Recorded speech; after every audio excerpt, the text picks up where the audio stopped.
everybody, and welcome to Flagrant 2 No Easy Buckets analysis by assholes, water cooler commentary for your sports needs. I'm here. I'm Andrew Schultz, by the way. I'm here with Akaash Singh. I'm here with Real Life Kaz. I'm also here with Alex Media. Alex was upset that I didn't introduce him last week. Introduce that man, bro. Nah, I was upset at him. I was upset. We were beefing. We were beefing for a day. Lovers quarrel? A little lovers quarrel. It's all good. It is what it is. I need to come too. But we do have a very big issue that we have to open the show with. Something that's become it's basically I've become privy to, and we need to have a little bit of an intervention. Oh gosh, with Akaash Singh. With Akaash Singh, okay. We need to have a. I know where that was coming from. I'm good. As long as not about me, I'm good with that. I don't know what it is. As long as I'm not the one getting the fucking intervention. We need to have. I'm with it today, boy. Little intervention. Because we need to have an intervention. What's me nervous? Listen, listen. That same energy, Alex, like Alex's hoodie. By the way, is your phone on? By the way, it is. Because I'm gonna drop you a little something. Okay. I just need that same energy kept. Was kept for me. If there's one thing you know about Andrew Schultz, it's the energy gonna stay the same. This is gonna be great. It's San Diego over here. We don't switch temperatures. Okay, ain't no seasons with Andrew Schultz. I have no idea. Okay, so we got. You got what I just sent you? You want me to pull up? We got. Yeah, I'd like you to get it ready to be pulled up. Okay. So. It's come to my attention, right? It's come to my attention. I like what I think. Put it this way: we need to take a look at this alleged apartment in Secaucus. Hold on, let me make sure. Let me make sure this chair is. Let me make sure this chair is sturdy. Because this alleged apartment in Secaucus might be a little bit bigger than we had thought, ladies and gentlemen. Okay. It might be more than just an apartment, because ever since Akaash has taken over the merchandising portion of Flagrant 2, it's become a global phenomenon. Has it? Has it become a global phenomenon? I think it just might have turned into, I'm stalling so Alex can get the picture up. You know, global phenomenon. It's still going. How much longer can we stall? Alex, goddamn. Damn. 20 seconds. You know what? The only reason I went in early is because Alex gave me the nod, like he had it lined up. He had the gun cocked. He was like, just say the fucking word, son. Just say the word. Anyway, basically what I'm trying to say is, He's been acting like he had this whole shit. Akaash handling the merchandise. I think he's doing a great job and everything like that. I'm trusting this, my loyal friend. And hold on. Now he's doing this excitement gambit so that we can all get excited. Like, oh yeah, India, they're taking our shit and replicating as bougie. It's whatever, not bougie. It's whatever. It's fake. You know. Here's what I'm learning.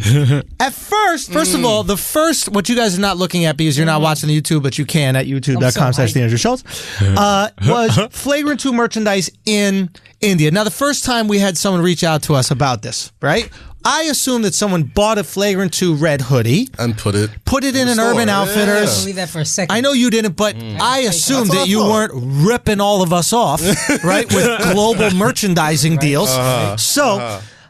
I get this DM, okay, from a nice gentleman that lives in India. Asshole. Respect to you. I'm disgusted. I am deranged. I am deranged.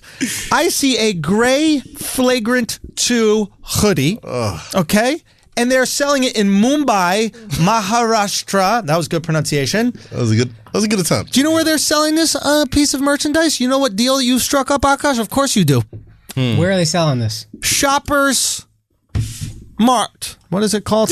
Shoppers. I'm going to get the exact shit out. That was like how I pulled up the picture just now. Yeah, exactly. I was a little hesitant. Shoppers Stop, which is essentially India's Macy's. Really? This is not an off-market This is not an off-market. This is not a one-stop shop. It's not on Flatbush where somebody's making fake Gucci bags. This is the Macy's of India. It's all over this country. 2 billion people. They're selling our fucking Flagrant 2 hoodies. Akaash has undercut a deal. He's getting fucking rupees for every single one of them. Listen, He's got a goddamn mansion in fucking Sea Caucus. I've had enough of it. Yo, listen. I've had enough. I thought my check was a little light this month. I was looking at this shit. Like, Motherfucker, you shouldn't even get a check. yo, suck it. First of all, Name 3 pieces of merch we got, Kaz. this logo. You wouldn't even know this is bootleg. First You ain't on the off, fucking website since as a young December man, 2018. as a young man who has frequented Canal Street back in my day a lot, I could spot a bootleg from a mile away. First It's a off, bootleg. the logo is all off center. It's fucking small. There's I'm not so there's hyped none of right this now. shit over here. The fucking neck is all stretched and weird Okay, looking. guys, back up. We're not going to talk about what the merch is, whether it's good, whether No, it's no, bad. no. Well, we need to get to the I bottom. just want to know what your cut was. I bro. want to know what this deal that you've. I want to know the deal that you made. I don't know. I want to know what we're missing out on. Okay. First of all, God, shout out to you getting us in Indian Macy's. Get your side money. Get your side money, Hold on, bro. hold on. Key, dog. Get your When side you money, say bro. us, Well, see, how exactly do you use us? because Because I look at us like nosotros, and this is seeming very usted. Okay, this is seeming all you. What the fuck you talking about, man? Speak- Maharashtra. Okay? Listen, can we have a really serious moment? to think Serious to ourselves? serious Nah, but seriously. conversation. Am I Indian enough to have a bootleg if I'm not Indian enough to figure out any of the tech issues we have? He makes a good point. he makes it very. He is, Also, I'm he is so one fucking hyped right off-brand now. fucking Indian. Because it don't matter if it's a chain, they're still gonna sell bootleg shit. That's how India works. India, a bootleg ass country. That's just what we be doing.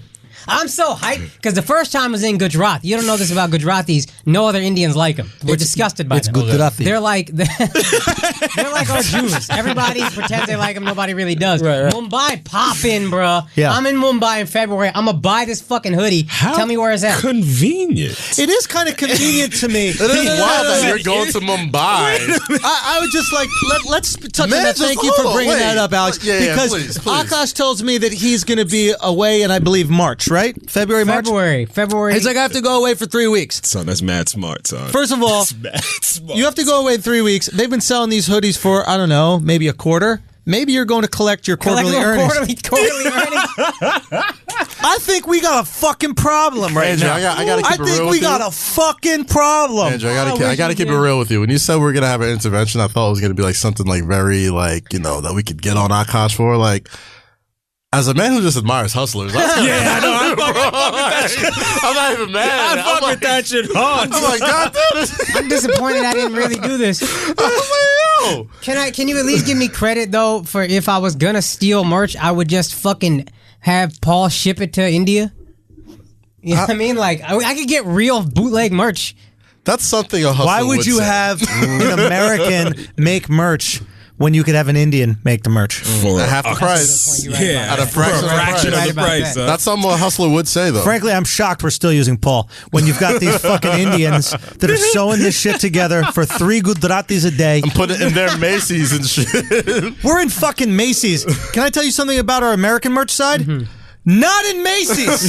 Bro, we Is that popping a in little India. We annoyed? popping in Is India. anybody You're else a little welcome. annoyed about that? So we pop it in India. I'm not bro. even that, Yeah, bro. first of all, Andrew, the I was number all one ready cut to- out the middleman motherfucker. He wouldn't even let us in Macy's if they came to our door. He said, nah, they could buy it at youtube.com. Fuck out of here. Fuck out of here. I just don't like big corporations, the industry, blah, blah, blah. When I say I didn't like big corporations, I fuck with big corporations. I just don't like the industry because they don't like me. I'm so hyped we in Mumbai. Mumbai, the dopest city in India. We out here, man. We doing it. This is so fucking dope. No, I was so I'm ready a cop to a be, bootleg hoodie. I was so ready to be mad at you. This is fucking awesome, bro. I'm coming back. I don't like this one bit. I don't like how you guys have rallied behind the guy that's stealing our money. It's disgusting. I mean, they can step up the quality of the hoodie at least, bro. Like, if you're gonna get, obviously goes. I'll send them better hoodies if you guys want. I can do that. I could reach out to these guys. No, but you know it's so dope. He's gonna be performing over there, and there's gonna be so many Flagrant 2 hoodies in the crowd. Nobody gonna know what that shit that's means. so Flagrant 2 dope. hoodies, my G. Like, he's gonna. My God, goddamn. You know what you need to do? You go and bring a box over there. You throw them shits in the crowd. They're gonna think it's like fucking Bape hoodies and shit. So they're gonna be going crazy like Supreme hoodies over there. Though. You know what's funny is if I went to the store and I was like, listen, this is my company. I could give you guys hoodies, and they're whatever $4, and they'll be like, nah, we'll make this for $3.58. We'll just keep the fake. There's no way they're spending an extra 42 cents. There's no chance. I'm so hyped, bro. I'm so hyped. Not mad, bro. You don't know how much I feel like I made it. Bootleg shit in India is the real shit. You gotta respect the hustle. I'm so hyped. God damn. I like it. I'm not mad, bro. I'm on board. I am on board, son. Yo, keep hustling, bro. I'm so hyped, dog. First of all, if I was doing this, you're welcome. He's like, you're like the Indian Virgil, bro. You just take shit people are already doing and just slap it on. Virgin. Solid virgin. You're Virgin Abloh. Virgin Abloh. He literally is off-white. I'm so hyped about this. Oh, fuck. So funny while we get fucked in the ass by this Indian. I just taught him how to have sex last week. This week is already fucking us off. Woo, speaking of that. Was that the Patreon? Was that the Patreon? That was the Patreon. Son, I gave... Yo. Oh, my God. Thank you, Andrew. Son, I dropped a sex move. Woo! Yo, this is real talk. Lady assholes, all of y'all are listening. There's a lot of them. And there's a lot of y'all out there. I dropped a sex move that is guaranteed orgasms for y'all. Not one, multiple. Alex, how many first time trying did she have? 3. First time trying. Whoa. Yeah. First time trying. Yeah. 3. Okay? Yeah. That's my whole relationship. Son, stop lying. No. That's 4. It's 3 more than my whole relationship. That's 4 more. Your bitch in debt. Sorry. I didn't call her a bitch. She negative. No, my girl from Philly, so she cool with, I mean, maybe not a white dude, but I be teasing her like, bitch, and then she gets it. Yeah, but you allowed to call your girl bitch. I ain't gonna call your girl bitch. Whatever. I wouldn't call your girl bitch. No, I know. Anyway. I mean, if you let me call that bitch. hey. No, I like it. I like it. Respect, man. These bitches need to be told. These bitches, but let me tell you something. Shit. How much money that bitch getting from our hoodies? How much? They're flying first class to Mumbai, no disrespect, Akaash's girl, but I don't even talk to her by her name. Her name is Akaash's girl. So you know your girl's name was in my phone as Andrew's wife. Yeah, we don't. First of all, I never put any girlfriend. I don't put any of my friend's girlfriend's number in my phone. We lived together for however long, and it was literally like 2 weeks before we moved. I was locked out, and I was like, Andrew, I need your girl number. That's loyalty right there. You got a velvet do-rag, son? Yeah, it's velvet, bro. Son. Vince Pan, bro. I'm not gonna lie. That's that for Bow this Wow weather, right son. there, right? That's For the this Bow Wow weather, joint? you kind of the need Bow Wow that. one was red. This is just black. This is just, whatever. This is the coldest day in New York in years. Don't switch the topic. Oh, you know who's not cold? These motherfuckers wearing our hoodies in Mumbai. That's who's not cold. They're not. Yeah, Yo. they're not. They're very warm. I wish I was in Mumbai. supplying, man. I do. Fuck. Anyway, so we got to get to the bottom of Shopper Smart. When you go in there, just ask them what idea it was.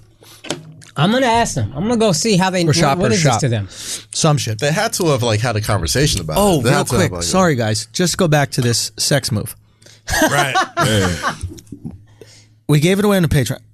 Alex tells me afterwards, you say verbatim what you said to me. Well, he goes, just to set you up, because we spoke a lot about it, but he goes, you shouldn't have given that away. You shouldn't have given that away.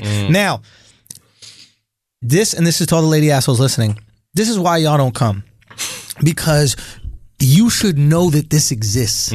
How do you ladies not know that this exists? This should be your go-to fucking move. Every single time. This is my guarantee. How'd you discover it?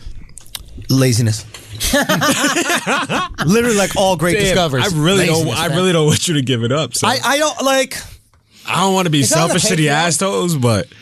If you give it up, son, you have to name it. It's on the Patreon. Oh, it's... You have to name it just so The Schultz so I can settle. claim it. So you can claim it. It's like my shooting star. Exactly. Or not shooting star. What are those things? Like a comet. It's a comet. Yeah. Or even fucking a hurricane or some shit. Like with a hurricane. Bro, I'm telling you. Oh my God. It's one of those things where like a girl will be like having sex with me and like she'll be trying to do her thing and then like I'll try to put her in it and then she'll be like, no, I want to do it like this. I'm like, all right, bitch, whatever. However long you want to wait until you nut. Just you let me know when you're ready to come. And then boom, how long did it take her? Let me guess.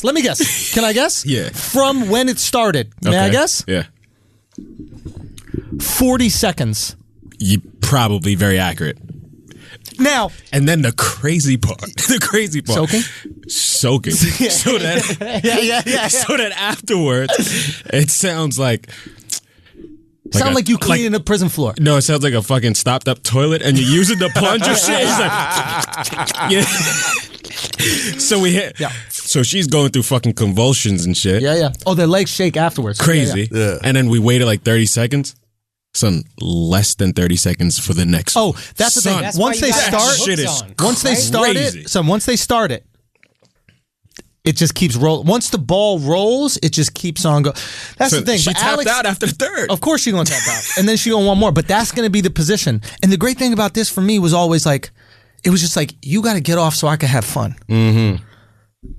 But Alex is saying to me, what Alex said to me is, you can't let that shit get out there in the world. And on some level, it is my sexual competitive advantage. Like, if you want to be a hoe, like I'm out here hoeing, right? But I'm allowed to hoe because you come 3 times. This is true. If you're not coming 3 times, or everybody else, if these guys, taking you out to dinner, taking you to fucking Broadway plays, you guys going to Hamilton, and he makes you come 3 times, and I'm like, do you want to meet at, ampersand and have a Guinness? That's not as sexy. It's not. That my competitive advantage was this orgasm shit. I'm mad. It's been 2 years, and you just now told me about this shit. I think I tried. I on an old episode. Anyway, Alex has said to me, he goes, we need to keep this tight. Yeah. This is by far the best advertising we've ever done for the Patreon, by the way. If you didn't see last week's episode, the cheat code. This is the week to do it. Alex called it. Alex called it. Alex said, bro, you hit me with the game genie. Shit, I gotta try that shit. Yo, son, Cass. I gotta give it a shot, yo. I'm giving it a shot this week. Fuck it. But what baffles my mind is that women could not have discovered this already. Like, we've reached every single inch of the sexual universe, right? Like, you can find every single type of porn, every different slight little kink that could get ourselves off. We even found out you could get off by putting shit in our ass. Yeah. That there's a way to make guys come. You've heard about this, right? Women knew that, though. That's a myth, in my opinion. But I feel like women discovered that for men by trying to emasculate. Fam, that's gay dudes. That's gay guys. Yeah. Gay guys discovered But women have, I feel like women have more friends with gay dudes than gay dudes have with gay dudes. Women have more friends with gay dudes than gay dudes. A woman is more likely to find out from a gay dude than I am to find out from a gay dude about that. You understand what I'm saying? Yes, absolutely. Now I understand what you're saying. Yes. It's like my friend always says, he goes, all the chicks that work at hair cutting salons are all whores. Yeah. And it's because they hang out with gay dudes all the time, and gay dudes know all the crazy sexual shit because they're dudes that actually get to fuck. Yeah. Right? We have to wait for women to want to. Yes. Until you learn this position. Anyway, doesn't matter. So, whatever. Let's move on. There's a lot for us to talk about today. We were going to have a guest, Chris DiStefano, on. Chrissy D, very funny comic buddy of ours. He couldn't make it. He had a little family issue, but we're wishing you well, hoping everything's good. He's going to come back for another. Coming out this week. It was out. It came out. Yeah, and I think 38 ways. Size 38 ways. I think you can watch it on digital. Chris is a very funny motherfucker. I support him. Yeah. And just rapid fire punchlines, man. Funny, so funny, so likable, and like. Again, I don't shout out tons of comedians, but I really like Chris. I think he's a genuinely very funny guy. He's going to be coming back on. So we look forward to having there. We got so much playoff stuff to touch on. We have so many things to. I'm very excited for this episode. Yeah, me too. We got the whole fucking crew here. Before we get into it, I want to bring up this one conversation. I think it's over for Supreme, the clothing brand. Yo, I thought this a year ago. Or Why this you past- gotta beat not me? This past summer. Why you gotta? Why can't? You know what I mean? Like, I hate that. I thought. Oh, I thought this a year ago. I hate that, yo. But this something comics that always Mumbai do. money, bro. Like comics, right? It's like he was up on the fucking bootleg. Right? He's like, I almost texted him this morning. I was like, "Yo, we should start selling our shit globally." He's like, "Oh, I've been thought that." He's like, yeah, we should start doing First of all, it. Andrew, the king of it. Any joke idea I have, he's like, "Oh yeah, I did that. I did that on stage. I be doing it. That's mine. I be doing it. I be doing them all. So this is a comic thing. I bust Akaash's balls, but Because that's all we have is intellectual property. exactly, it's a teasing thing. We do it a lot, and it's our way of like copywriting our shit. That's why I'm teasing. I'm not really saying that about Akaash, but the reason that this came to my attention is I've seen what Kith has been able to do with clothing, right?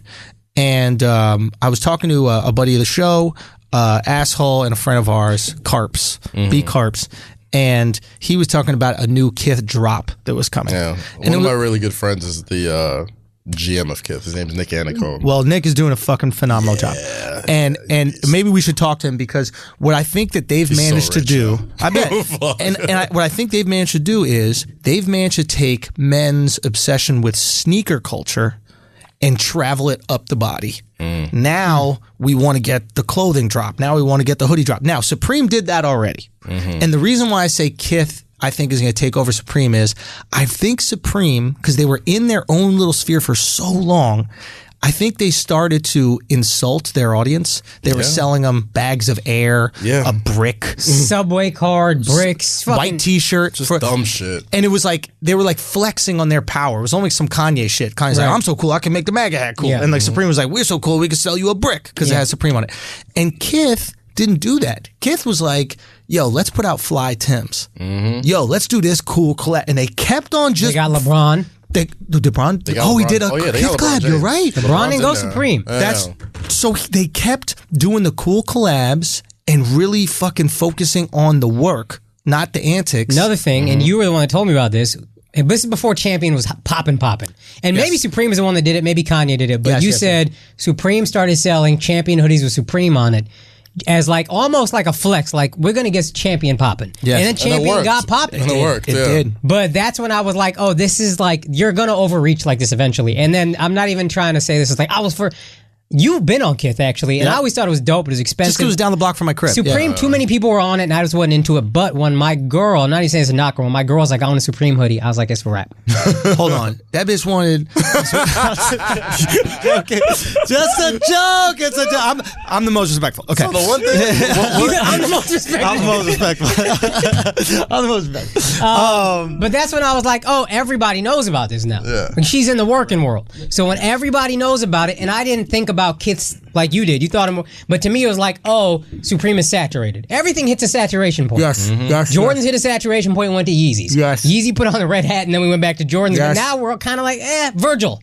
You always need some shit that nobody else has got. Yes. And Kith is just next to me. And to give I credit didn't say to next, they're like now. Oh, no, they're the now. One thing that the They're one now. thing that they're really good at is they modernize nostalgia better than I've seen any brand do. elaborate. So they had one of their collaborations. Real they quick, did. you know a guy at Kith, right? Yeah. Why don't we get a little clothing collab? Tell them we're global. You know what I mean? We out there in India. I'm dead ass right now. Akash acting like he hasn't worked this out already. I know, right? Right? Like, I should be talking to you about this, bro. He's like, I have these moves. Google Kith India. Guarantee there's a Flagrant 2 pop-up shop somewhere in fucking Yo, UP. I guarantee you they're fake Kith there though for sure. Absolutely.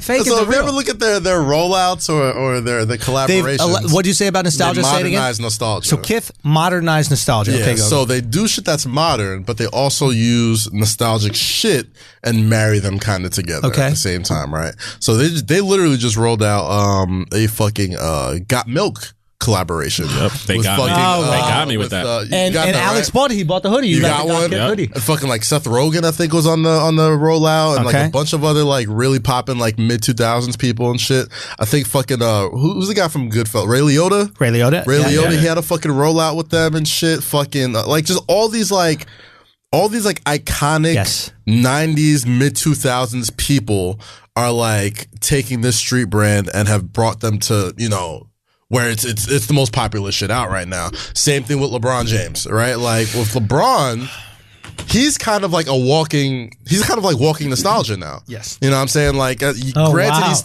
wow. granted, he's still, you know, active or whatever. Steph Curry supreme. But yeah, probably. Yeah. Like right now, like LeBron's the only person, or one of the only people selling his own retros. Mad Chinese fans. You know what I mean? So like, if you fuck LeBron with LeBron, has been in the league and been popping so long, he could sell his own retro sneakers while still playing. That's a good point. insane. Exactly. Holy shit! It's the same way with LeBron and Kith and all those brands. It's all about taking nostalgia and shit that we're already familiar with, and just modernizing it. That's all they're doing. And to their credit, I don't mean to say all they're doing like it's like the easiest shit to do. It is a very smart way to go about it, and it's smart for two reasons. LeBron is a little bit different, right? But when you tap into the right type of nostalgia, it's actually cheap.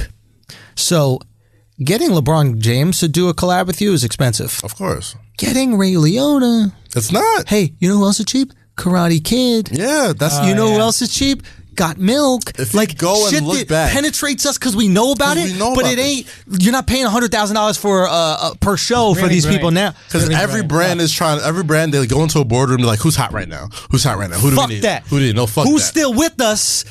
But not hot right now that they're going to cost so much money. And they're not even hot right now. They mean something else. Yes, it's in us already. Kid means something from your childhood. That's something. Every show, Fuller House. That's all TV is doing. Let's just reboot some shit. Yeah. Oh, take Joey from Friends, throw him on a show. Dude. Take Kevin James, kill off his original wife, bring back the bitch from King of Queens. Yeah. And they didn't do this as well at all, but Urban Outfitters would really do this with T-shirts, right? Yep. They would do it. I mean, the way Kith has really integrated them seamlessly is much more sophisticated. But Urban would just be like, "What was cool when we were a kid? Jaws. Throw it on a shirt. Yeah, people will buy it. Right? Good point. Kith is taking it next level. Like, yo, we're doing a Karate Kid layout. If I could look up like some like just in the past year, some Kith rollouts, Alex, if we could find some, just like the way they've taken shit that like we all grew up with, and have just put some subtle luxury, flex. some subtle luxury on it. That's the thing that they do, man. It's just like a little touch. Did you see the Tims? I saw the Tims. So when everybody does Tims now, they make a big difference with the Tim, right? Like when they try to do their collab with Tims, right? They put out a regular Tim, and you know the little leather thing by the back of the heel, the Achilles part of the heel? Yeah. One was blue, and the other was wheat or whatever, or like a little bit red. So small. That's it. But you're like, nah, I want those. Yeah, the light I want those Tims now. It's just you upgrade. It's like an iPhone, like we were talking about with Steve Jobs. It's like you just made the little subtle upgrade, and now the other shit looks so horrible. The light flex is the best flex. Like the richest people, they don't got fancy sneakers. They wear regular clothes and a nice ass watch.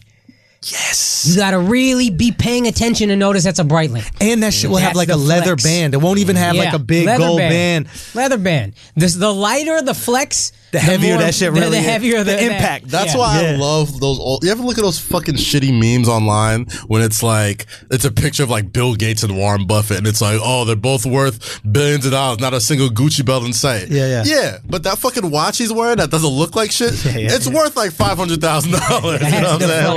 Like that's the real fucking flex over there. It's white tees and rollies is the heavier flex than any other piece of clothing you can put on. And even the white tee. It's not a Hanes. That's not a Hanes white tee. But they flex in different ways. Like he doesn't own a car; he owns Coke. Yeah.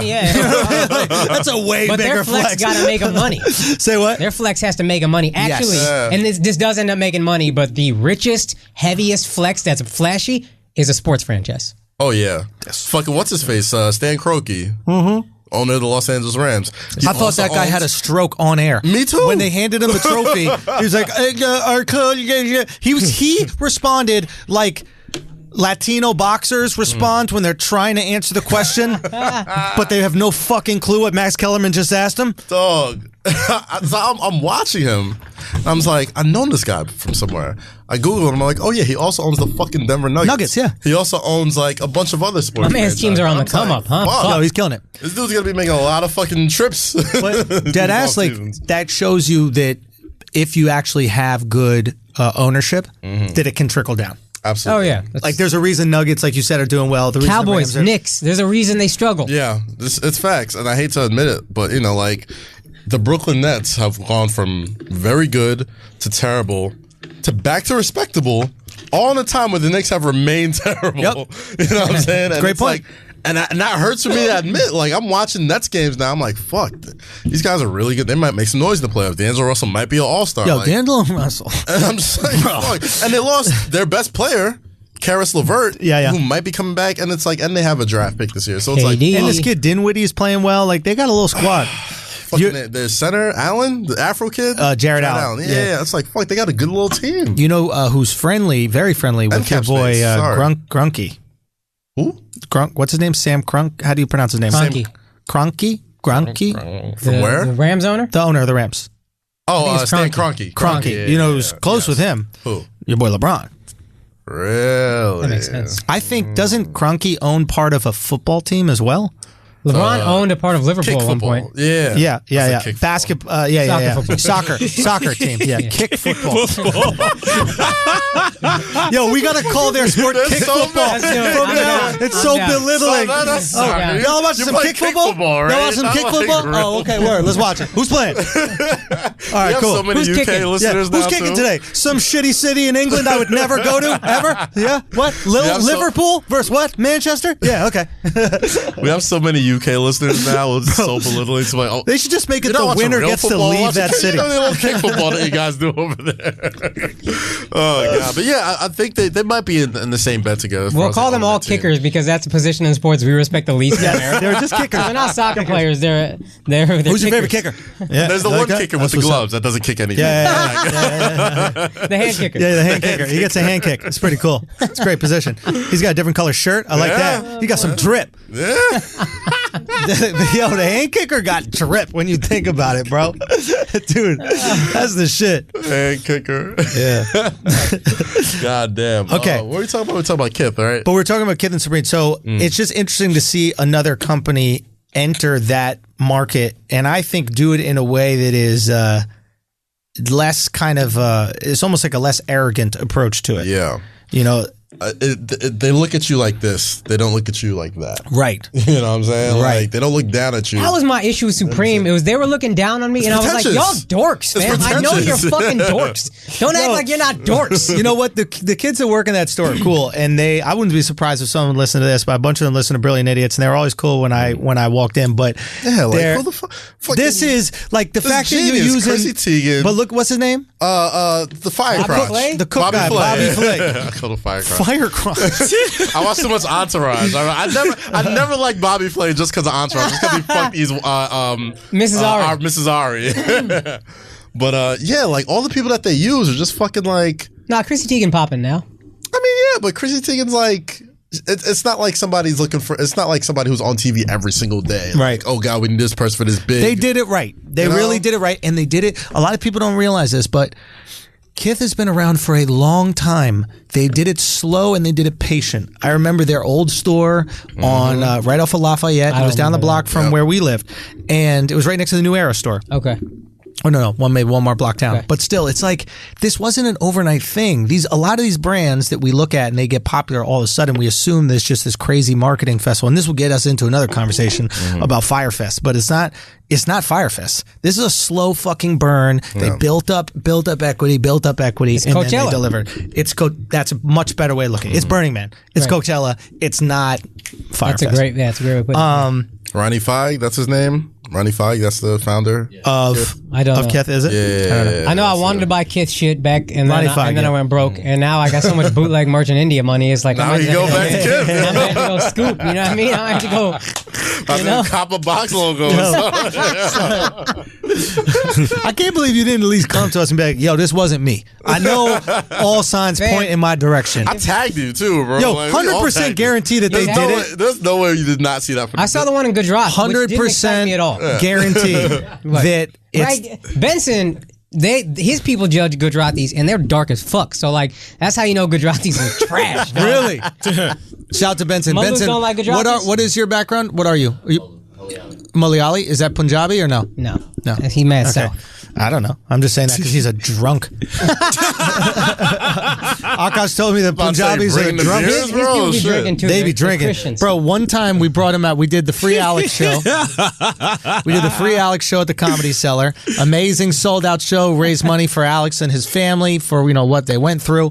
I asked Benson if he can come and videotape. He comes. He videotapes. He does an amazingly efficient and technologically savvy job as a good Indian that I would expect. This is the other half of Indian. Yeah. We have the first half down, right? After the show, he asks if he can have some drinks because we're done working. I'm like, yeah, I get him a couple drinks.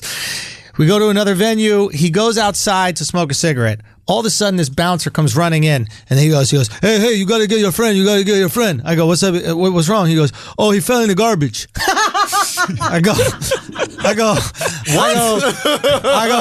go, wait, what? Did y'all help him out? He goes, yeah, we helped him out, but he fell right back in the garbage.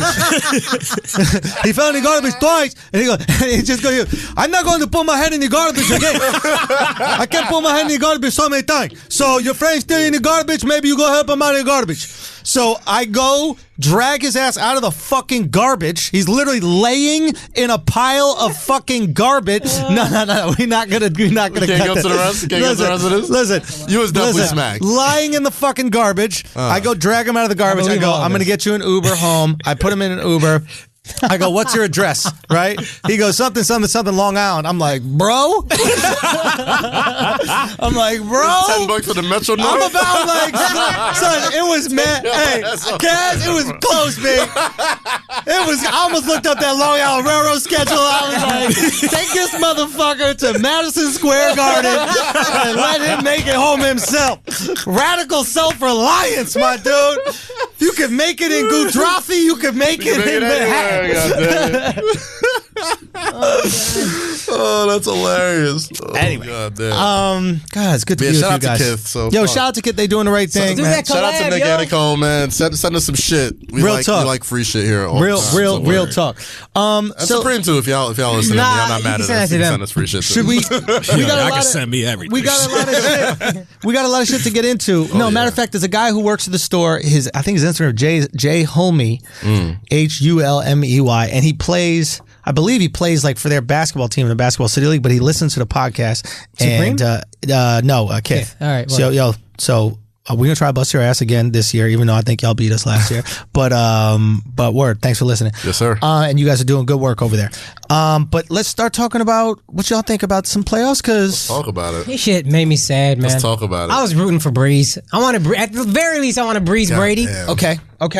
Tell me. Poor Breeze, dude. Yeah, go for it. They got fucked, man. That's the worst call I've ever seen in the playoffs, and I see some bad calls. Bring us back to the call and bring us back to the time so everybody. Some people aren't going to be listening to real football. We got some kick football fans here. Oh, yeah. Well, they're going to bring in a real football team to kick football countries. Like England is going to get an American football team. Wait, they're going to have team. Real football. No, first of all, it's not real football. It's just football. So they're going to have football in England? London is probably going to get one football team. Now, I don't know if it's going to play in the same stadium as the kick football team. Right. But they're going to get a football team to compete with kick football over there. I mean, I don't think it's a competition, bro. No, it's not. Anyway, so bring us back to... Saints Cup jump out to a 13-0 lead. Yep. Same exact thing that they did at Philly last week, the Rams did to them. Fake punt, slowly climb back into the game. Mm-hmm. But the Rams, it's a tie game. I want to say it's 20-20. Okay. Rams are driving. They throw a deep ball. They're at, I think, like the New England... I think at the LA, like 18-yard line or something like that. They throw a pass on third down. First down, they throw an incompletion. They probably should have run it. Whatever. Throw an incompletion. Second down, they run, get stuffed. So LA uses a timeout. Third down, Drew Brees throws a pass. The LA corner, nickel corner, safety, whatever he is, runs over, literally says in the postgame, I was trying to pass interfere because I didn't want to get this guy to score a touchdown.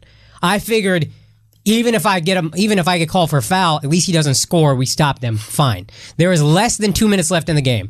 So what should have happened... There was a minute, 53 seconds left. Go. LA has one timeout left at this point. So what should have happened is they call the pass interference because before the ball even gets to the New England receiver, he is plowed over by the LA cornerback. Now, two things we should mention about how he's plowed over. Not only is it pass interference, because you're not allowed to make contact with the receiver before he touches the ball, you can both go for the ball. It was also but targeting. But it was also targeting because it was helmet to helmet. Oh, that's right? also true. So, targeting as well. Yeah. So explain what targeting is. So targeting is like when you're not even going for the ball at all. Right, you're just making a move at the player, and you're allowed to. Again, you're allowed to target once contact has been made with the ball. Yes. That's not target. That's just a tackle. That's a fair football. But even if he did catch the ball, it would be helmet to helmet. Yes. And that would be 15-yard penalty. Half the distance to the goal. Half the distance to the goal, and they were close enough like where it would be there to the goal line. And then it would be a first down. Inside the 10. Inside the 10. This is already past 2-minute warning. The Rams have one timeout left. That means that they would down it again, game's over. For a tie, worst case scenario, they missed the chip shot, they go into overtime. But they would have kneeled it down to maybe No, I think they were 10 up. seconds? They would have it was tied. They would have either gone for the touchdown, or they would have run it or kneeled it, and then kicked the field goal. They probably would have run one play just to see if they could score a touchdown. Fair enough. And then if you get stopped, the clock is still running. LA uses timeout, second down. You can either run it in for a touchdown or kneel it, and kneel it again. That takes a minute off the clock. Yeah. So you kick a field goal, and LA has 30 seconds left and no timeout. And anybody who's a kick football fan, the reason it takes a minute off the clock is because there is a play clock, and you get 40 seconds, 30 seconds? 35 seconds. 35 seconds to do your play. So, 20 seconds left probably by the time LA gets the ball. In other words, the game is over. The game is essentially over. Now, here's the thing. There's actually a lot of times when you could like see a missed call, but you never know what could have happened. No, that was the most egregious two line refs, by the way. There's two line refs literally on both sides of the play, right? So you have one that is... I guess I don't even know how to. Let's say one is on the 15-yard line, and there's one that's on like the 5. Yeah. So they're both looking at this exact same thing happen from the same thing. And it's an isolation fade to like the right corner. There's there was nobody there. It was literally just those two. That's out there. Like if you see the fan cam video, it looks so much worse because like what's 14 plus 4, whatever. The entire both other teams are on one side. There could be nothing else distracting. There's nothing else to look at. It's just them. But this missed call, and you just got to feel for like Breeze and the whole city in New Orleans. The whole city, like that is a life changing. Not even career changing. That is a life changing. Drew Brees goes to the Super Bowl. He's potentially, if he wins that Super Bowl, he's in the GOAT conversation. Without a doubt. This holds him back fucking from doubt. It's and there's a cool. I have no clue if this is true. I saw it on Twitter. It could be complete bullshit. Okay, it could be absolutely complete bullshit. But I saw it tweeted. Somebody saying that all the refs that were playing that game had some connection to either LA or the Rams.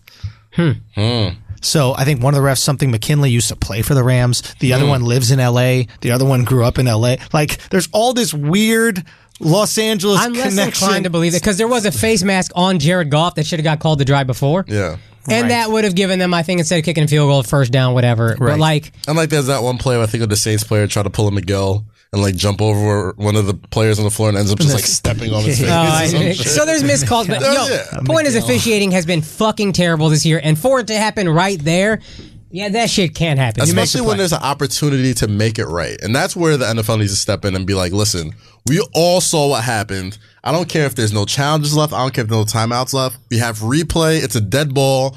Go into the fucking booth. Somebody say, hey, dude, no. Less than 2 minutes left. It's booth reviews. Yeah. Let's just include that. Bill Belichick, to his credit, a guy who's been benefited from a lot of bad calls, started his dynasty on a bad call, has said we should be able to review pass interference. Yeah. That just should be reviewable. Because that's a bang-bang in the moment thing. Here's the thing about that. Every play could potentially be pass interference. So maybe if it's inside the last 2 minutes, or you use a challenge. Like, it could be the same thing as anything else. Not every play, but you use a challenge if you think it's pass interference. You only get 2 of those a game, 3 if you win your 2. That's it.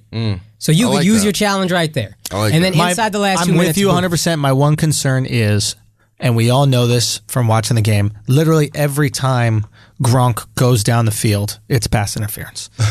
We know that, right? We've watched it and we've seen it, right? It's like you either have a corner that's on him that's holding him. He's a fucking monster of a human. And we'll get to that game in a second. My concern is if it's fourth down, you're going for it. You just throw to Gronk. You throw to that guy on your team who's going to get pass interference, and they're going to end up calling it, and it's going to be. There is something nice about letting certain plays slide unless they're egregious. Yeah. And when you review something, you have to be honest with it.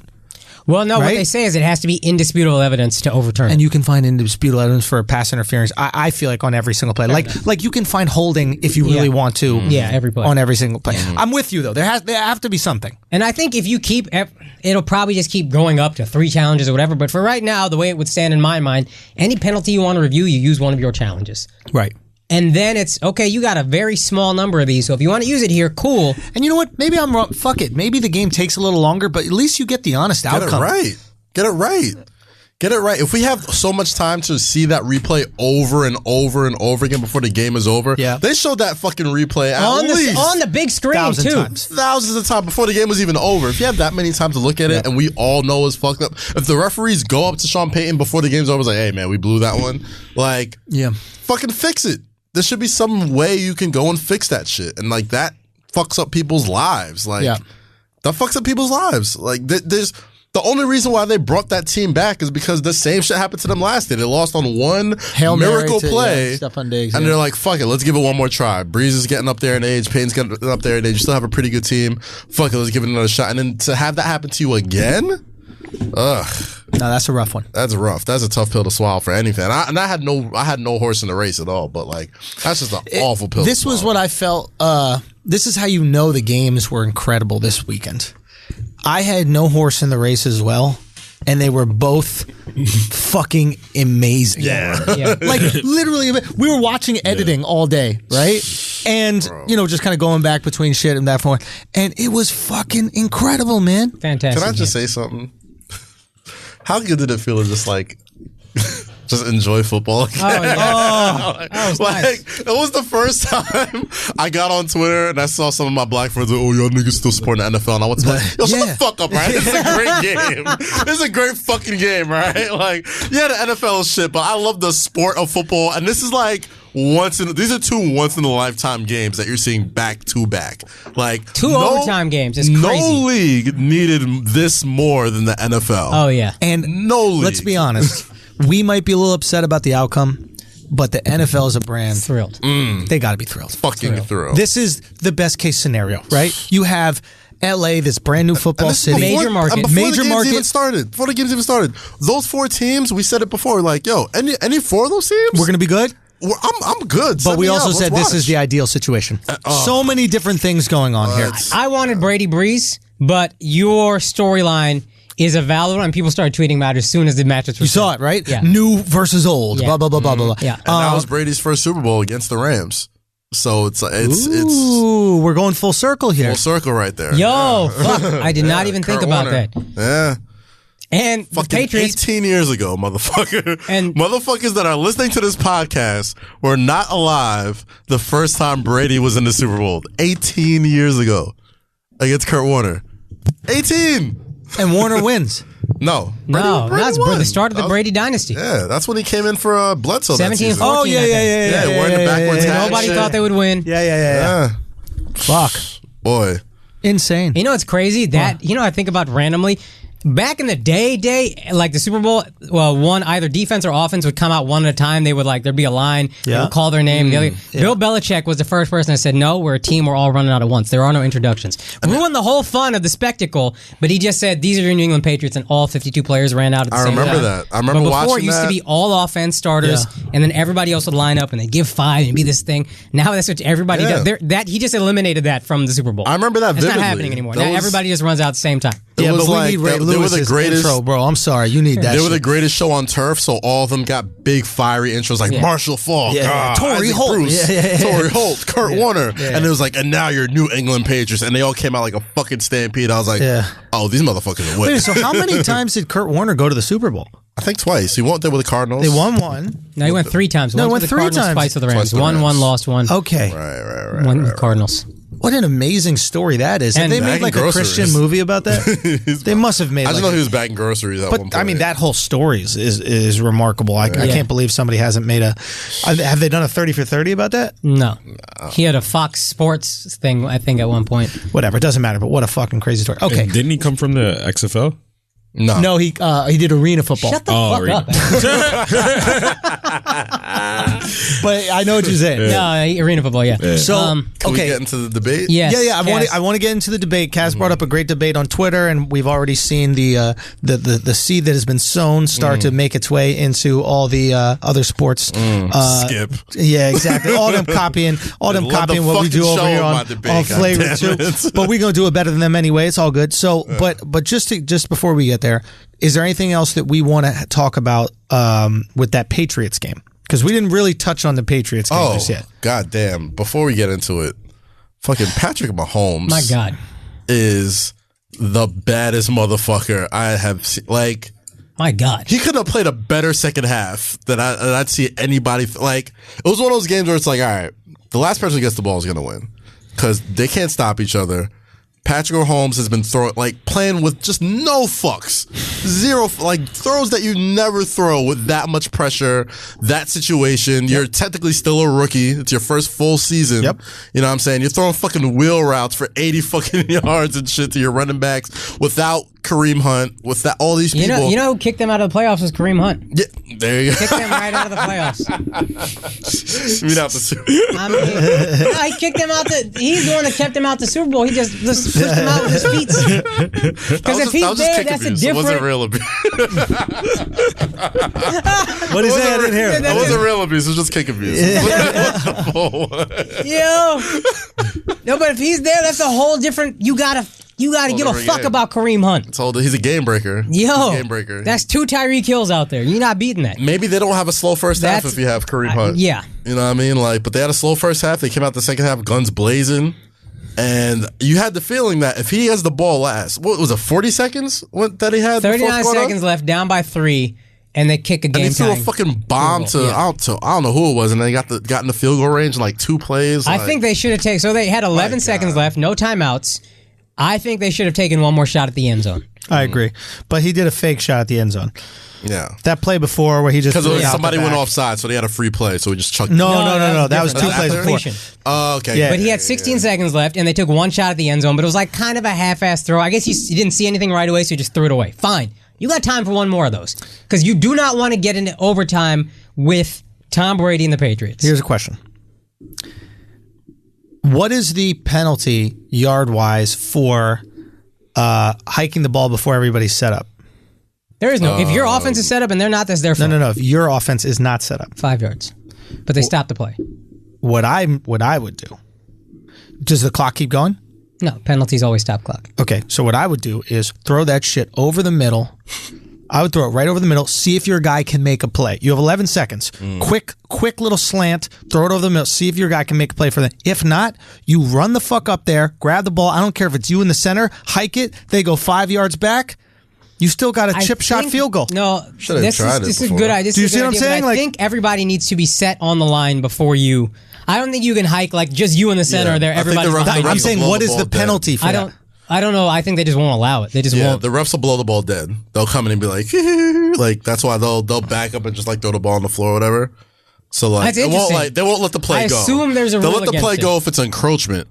If it's right, but offsides, they won't let you be offside because that would be the best strategy. That'd be the best strategy. You're losing 5 yards to stop the clock. I assume there's a rule against that. Because typically, even in those no huddle situations, everybody's got to be set. Yeah, and then you can snap. Okay, fair enough. Whatever. I agree. I would have went one more shot at the end zone, but the reality is you're probably not going to make it happen. Probably not. You just try. You got to go for it. Okay. I'm not going to blame that team for what they've done either.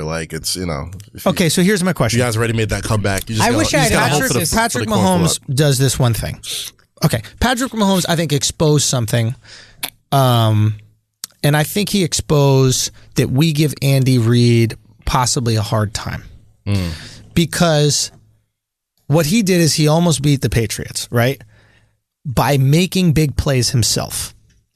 And Andy Reid, I mean, you could say what you want about McNabb or Vic or whatever like that, but I don't think he ever had the type of quarterback that can take over a game on a couple plays. And I think we thought that's what McNabb was, and maybe it was because of how good Reid was. And I think we thought that about Vic for a second, but I think it was what Reid was able to do with those guys.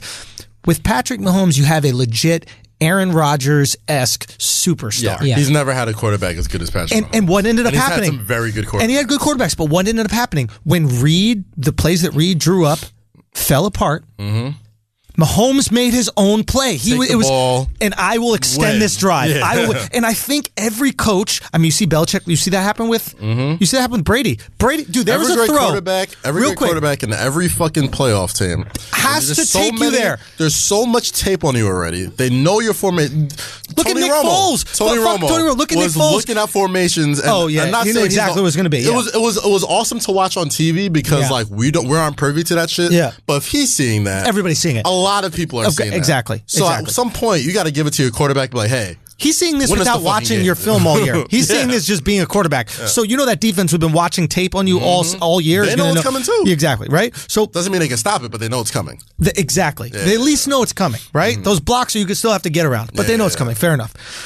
Now you have a situation where this guy is going to make a play by himself. And Reed has someone who can do it, and they could have easily won that game. Yeah. Belichick has a guy who can do. There was a play that Brady made in that game. I'm not exactly what time was left on the clock, but there was a play that he made. I don't know if you guys remember this. He drops back. The pocket starts to kind of close around him. He jumps up in it and rifles off a pass to the sideline. I remember that, yeah. First of all, how fast the pass got off, I was blown away. Yeah. Second of all, to sit in there. Right? To jump into it was definitely in the fourth quarter. And I was like, oh, that's the difference. Yeah. That's the difference when you have a lead quarterback. And there's something that I remember writing down because I specifically want to talk with you guys about it. Because again, I'm not as big a football guy as you guys. But there was a point where it was 3rd and 10. And one of the announcers goes, okay, it's 3rd and 10. You know they're going to blitz. So Brady knows in order to get this pass off and make it go 10 yards, he's going to have to take a hit. Yeah. That thing, just hearing that, I go, whoa, this is fucking cool. Yeah. You know for a fact that in order for your guys to get 10 yards, you're going to get clipped. You have to stay. You have to stay in that motherfucker and rifle it through. Bro, that shit got me so hyped.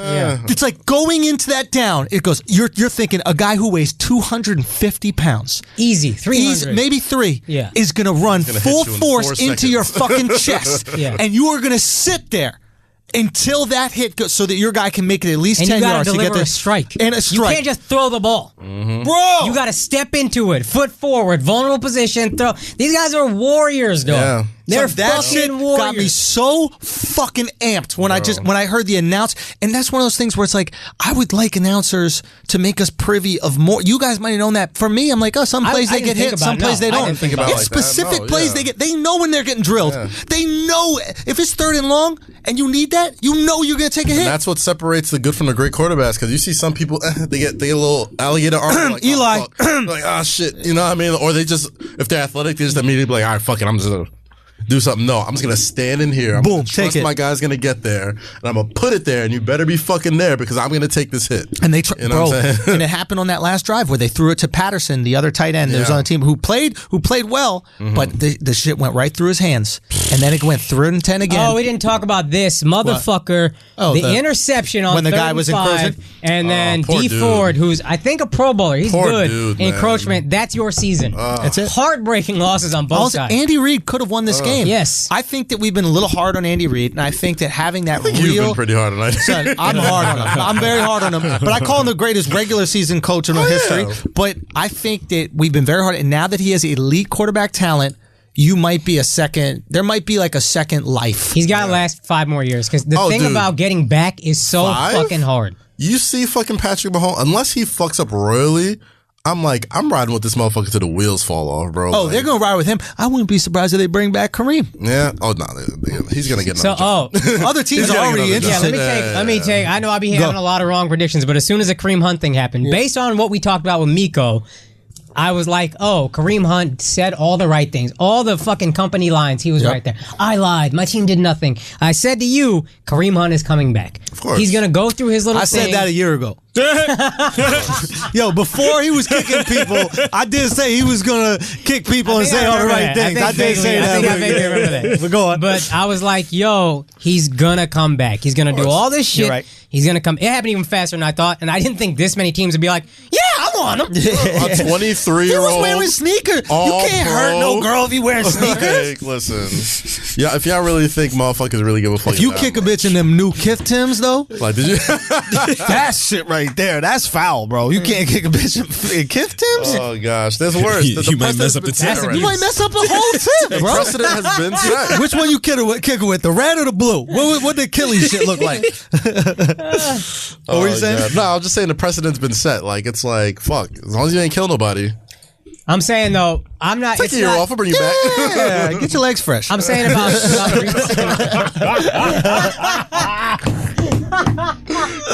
Damn it. Flagrant out here, boy. I'm saying about Reed, though, it's not that easy to just get back. No. Like, it's so fucking hard to win a Super Bowl. Crazy stat about the Patriots. Maybe we should save this for Brady being the GOAT. Let's save this for Brady. That is the combo now, so take us into it. Last thing, though. Romo being an announcer. Do we want to talk about this or Brady first? Let's go to Brady. Go Romo first. Okay, Romo. Go Romo. Okay, Romo announcing. Tony Romo is the quarterback was the quarterback of the Dallas Cowboys. Statistically speaking, phenomenal career. Statistically, the best Dallas Cowboys quarterback they've ever had. One of the all-time greats, statistically. And consider that with the quarterbacks the Cowboys have had. Roger Staubach, Troy Aikman. And here's the thing. People in the media rag on the Cowboys a lot. You know what I'm saying? The only thing Tony Romo was ever really a victim of was fucking up at the absolute worst possible time, and getting injured. Right. He is the Andy Reid of quarterbacks. That motherfucker was very fucking good. Yes. He was great. And I was too hard on him. But then when I realized the one year he had a good offensive line, it was like, oh, this guy's incredible. He can't throw 50 times a game, but give him 25 throws a game. Here's what I think about him as an announcer. Now he's an announcer. Now he's an announcer for CBS, the number one announcer. He just jumped right into the booth. Yep. Immediately was good. Immediately everybody liked him. And then this game yesterday, he just kept calling out, okay, if you're in this situation, this is what you're going to have to do. And that's immediately what Brady would do. Brady, greatest quarterback of all time, quite possibly. Yeah. That's what he would do. And I think Romo as an announcer is going to make people appreciate Romo as a quarterback. Of course. Because now you're seeing how fucking smart this guy was. He wasn't some idiot who just threw picks. He knew fucking everything. He might have been so good that he made up for how lackluster his team was. That's a lot of pro Romo people say that. They were 8-8 3 years in a row, whatever, and they were like, take Tony Romo off that team. They're 1-15. And that's so now you have the difference between, and I don't want to put Romo in this category, but the difference between an Aaron Rodgers and a Tony Romo can be the ring. Yeah. If Tony has a ring, the conversation around is very different. Yeah. Especially for a franchise like the Dallas Cowboys. That's why that Dez especially the Cowboys. That's why that Dez catch has got to be. I feel bad.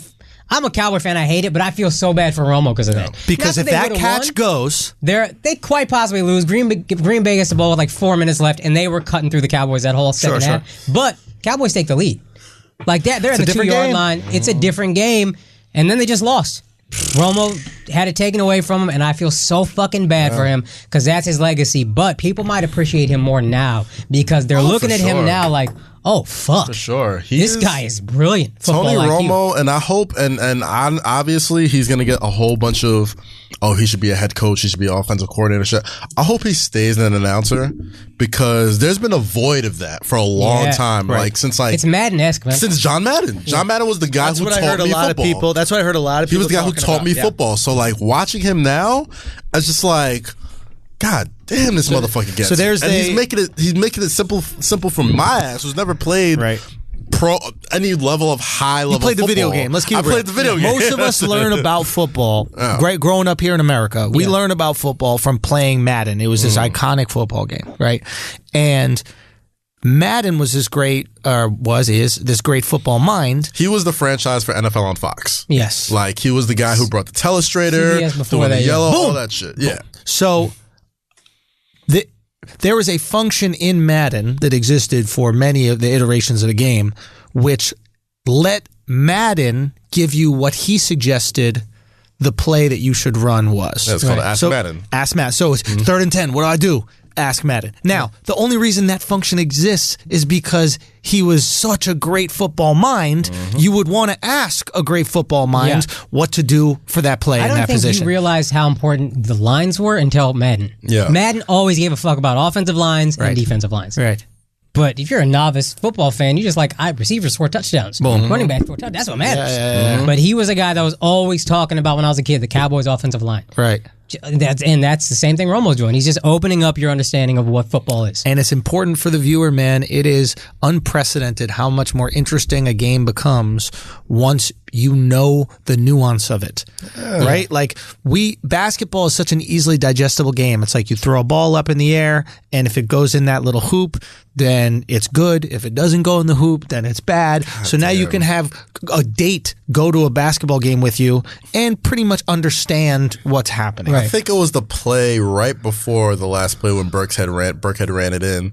And Romo was just like, you can't do the play action again. You can hear the excitement in his voice. He's like, you got to get Gronk out wide because he's got a safety on him. You got to go to him. It's 3rd and 10. Yada, yada. I remember that. Gets Gronk out wide. Boom, hits him in the sideline. Catches over. Goes out of bounds. It's pretty much fucking ball game right over there. I think that's another conversation we got to have about Gronk having the best hands of any receiver in history. I don't know about his history. I cannot remember Gronk dropping a pass that was a big play. He has the most. He's probably.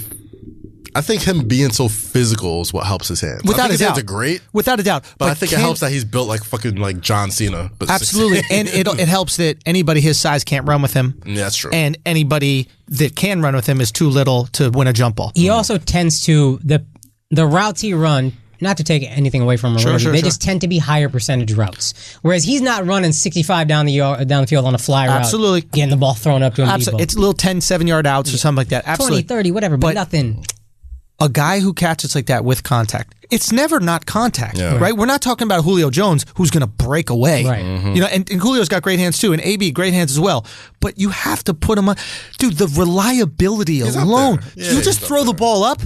I have the utmost confidence that Romo's coming. That Gronk is coming down with it. Right. I have more confidence that he's coming down with it than Julio if they're going up for a jump ball. Yeah. And is that because of the size discrepancy of the person who's guarding him? Maybe. And that is something we need to factor into the Brady conversation to segue into that. Brady has Belichick.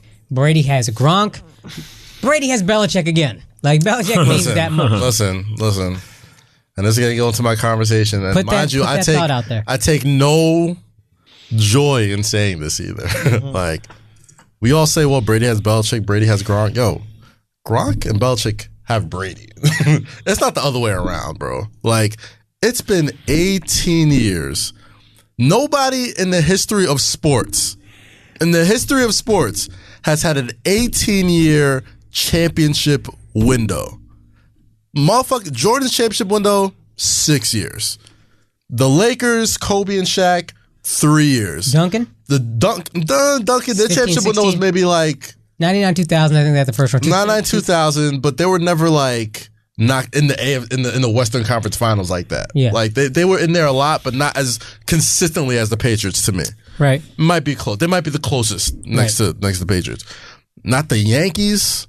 Like, they have more championships, but like it comes and goes. Like, they'll be hot for like 5 years. They started playing baseball in the 1800s. Yeah, that too. And the one constant has always been Tom Brady. That motherfucker is the greatest athlete in the history of team sports. The greatest. Basically, the combo we're having right now is Brady better than Jordan? Greater than Michael. You think that he's better than Jordan? I think he's had a greater career than Michael Jordan. Jordan had Phil. Jordan had Phil. And I'll also say this. That Jordan, drive we can yesterday. talk about it. No, let's talk about it.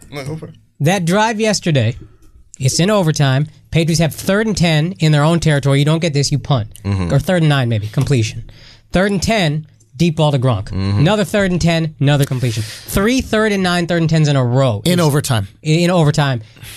That's a low percentage play. To hit 3 in a row, like clockwork, That's worth something. Dog, and when the Edelman, entire world, Grunk. Yeah. Chris Hogan made a hell of a fucking catch. Too. Oh, yeah. We got to shout That out fucking Chris. one-handed That one-handed snatch. fucking snatch, man. and yeah, you could say like they get lucky, they get a lot of calls that go their way, but like, bro, you got to be in that position to make. You create your own luck. He thread the knee. There's one pass to Gronk. It wasn't the one where he threw it up. It was the one where Gronk ran that. I think he lined up in the slot and he ran that little in, or I don't know what would it be called, a slant. It's like 5 yards out straight and then you slant I up. think a flag is what it's called. Flag. Yeah, and he, basically the throw is in between the corners on his outside and then the probably the linebacker or safety. Yeah. The corner and the safety are supposed to squeeze him essentially on the throw. And he throws it. We're talking about Just threads the needle. half a foot window. The windows are this big. This big, catches it and literally falls in between the corner and the safe, and that's 3rd down and 10. If that's off by 6 feet, but if that's off by 6 inches in any direction, it's knocked by either the corner or the safety. And it's one of those things where it's like, maybe it's been so effortless that we're not giving him the credit he fucking deserves. We're not. Maybe he's so wildly unathletic looking that we're not giving him the credit he deserves. We have this vision of what an athlete looks like. Looks like. And you think of Tom Brady in those fucking combine videos running that shitty 40 with the baggy shirt, and you're like, this guy's not the greatest team athlete of all time. Yeah. He's not. You look at Michael Jordan and be like, oh yeah, he's got all the moments. He's Dunking got the highlights. from the free throw line. He's got the dunking. He's got the sneakers. He's got all that shit. And trust me, I take no pleasure in saying anybody's greater. What's your argument? I got a good argument. I could take every argument you have for Jordan and tell you why Brady is more impressive. I'll be honest with you. 6-0 in the finals. Ready? All right. There's a lot of years. Tom Brady's bitch is hotter. Tom Brady got hotter bitches. Tom Brady get way better bitches than Jordan, yo. Tom Brady never been seen with a Juanita. Here's the thing. He got a Giselle, mother. How dare you disrespect Tom Brady with a Juanita? Jordan new piece is bad though. That Cuban model. She 50. You think Tom Brady gonna get divorced and then marry a 50-year-old woman? He waiting for Giselle's first daughter or some shit to get old enough. So, like I told you, I can't give it up to Brady yet because I know he has a scandal coming. Who gives a fuck? He's too clean. He has skated through all the scandals. No. He cares so much about scandals. Nah, he's gonna have an R. Kelly. He's gonna have something. He's gonna have a crazy one. one. All the gates. What's that and do with him as a football player? He got suspended for a whole year. Came back, won a Super Bowl that year. So if he has, he skated through everything. If he has an R. Kelly scandal come out, like an R. Kelly level scandal. Hold on, one second. The fact that you need that he needs the R. Kelly scandal to be brought down to let you know he's the GOAT. Hold on. Alex, you're wearing a sweatshirt that says what? Keep that same energy. Now, who is the greatest musician of all time? Oh, shit. MJ. And did he ever have any scandals? Yeah, but nothing that was. He wasn't guilty. What you mean? Yo, this guy's like we had this conversation already. He deflated little kids' futures. We had this conversation already, man. All right, so dude had to put a glove on to keep the smell of babies' butts off of his fingers, bro. Nah, that's really just it. Give me a reason. I'm not going to give it up because I know something's coming. Hold on. What does that have to do with him as a football player? Because the same way how we had to cancel R. Kelly because of this, like you can't give it up. Horrible decision. We're not doing no canceling shit. I don't give a fuck what little boys Tom Brady fuck. That's the greatest quarterback of all time. Listen, he don't fuck him. He just kiss him on the mouth. That's it. He kisses his son on the mouth with some tongue. What's up? That's different. That's love. Right? That don't make him throw less touchdowns. He's too corny to be the GOAT, though. Like, did you see the interview after the game, son? Bro. He's just too corny. Like, I can't give it up to him. You know what it is? It's a front. It might be a front, son, dude. He walked back into the stadium. You heard about this? Where he walked back in the stadium and somebody overheard him. He was just saying to himself, I'm the baddest motherfucker on the planet. I'm the baddest motherfucker on the planet. I love this white boy. Prove that shit, dog. That's my kind of white boy. I fucking hate the Patriots. See, I didn't know. I even have to give it up like that. He's the baddest motherfucker to ever do it. Ever. Fam, we already talked about this. Remember last year there was some meme somebody posted of a guy talking to his girl, and then Tom Brady it was like a fuck Jerry meme or something. Yeah. Tom Brady commented, "If you're explaining, you're losing." That's it. If you explaining to your girl, you losing. He an alpha. No, there's so this many is the stories. foremost alpha of the world. Yeah, There's but so when many he won, stories he out there thanked about his Tom wife Brady and being then his Hold on. mom. One so- combo at a time. What? When he won, he thanked his mom and his wife. Yes. If a black dude did that, you would think he was a fucking superhero. Yes. That's what every black dude do. It's a First, front, bro. start with I'm the shit, and then front. thank him after. Who does that? Jordan didn't do that. Nah, Jordan did that. He did that in his Hall of Fame press speech. There you go. Thought he was the GOAT before That that. Though, shit didn't is you? hard. You thought That's he a was the shit. GOAT before that. You're not reading between the lines, Alex. Yo, Not you reading between the lines. taking him serious, son? Why do you take this guy serious? He don't even know what he's arguing. I just need it to be known. I got don't no care clue if what Tom he's Brady arguing. molests nobody. He's still Say the what? greatest. Tom Brady didn't molest nobody. That's a fact. Nah, it's coming.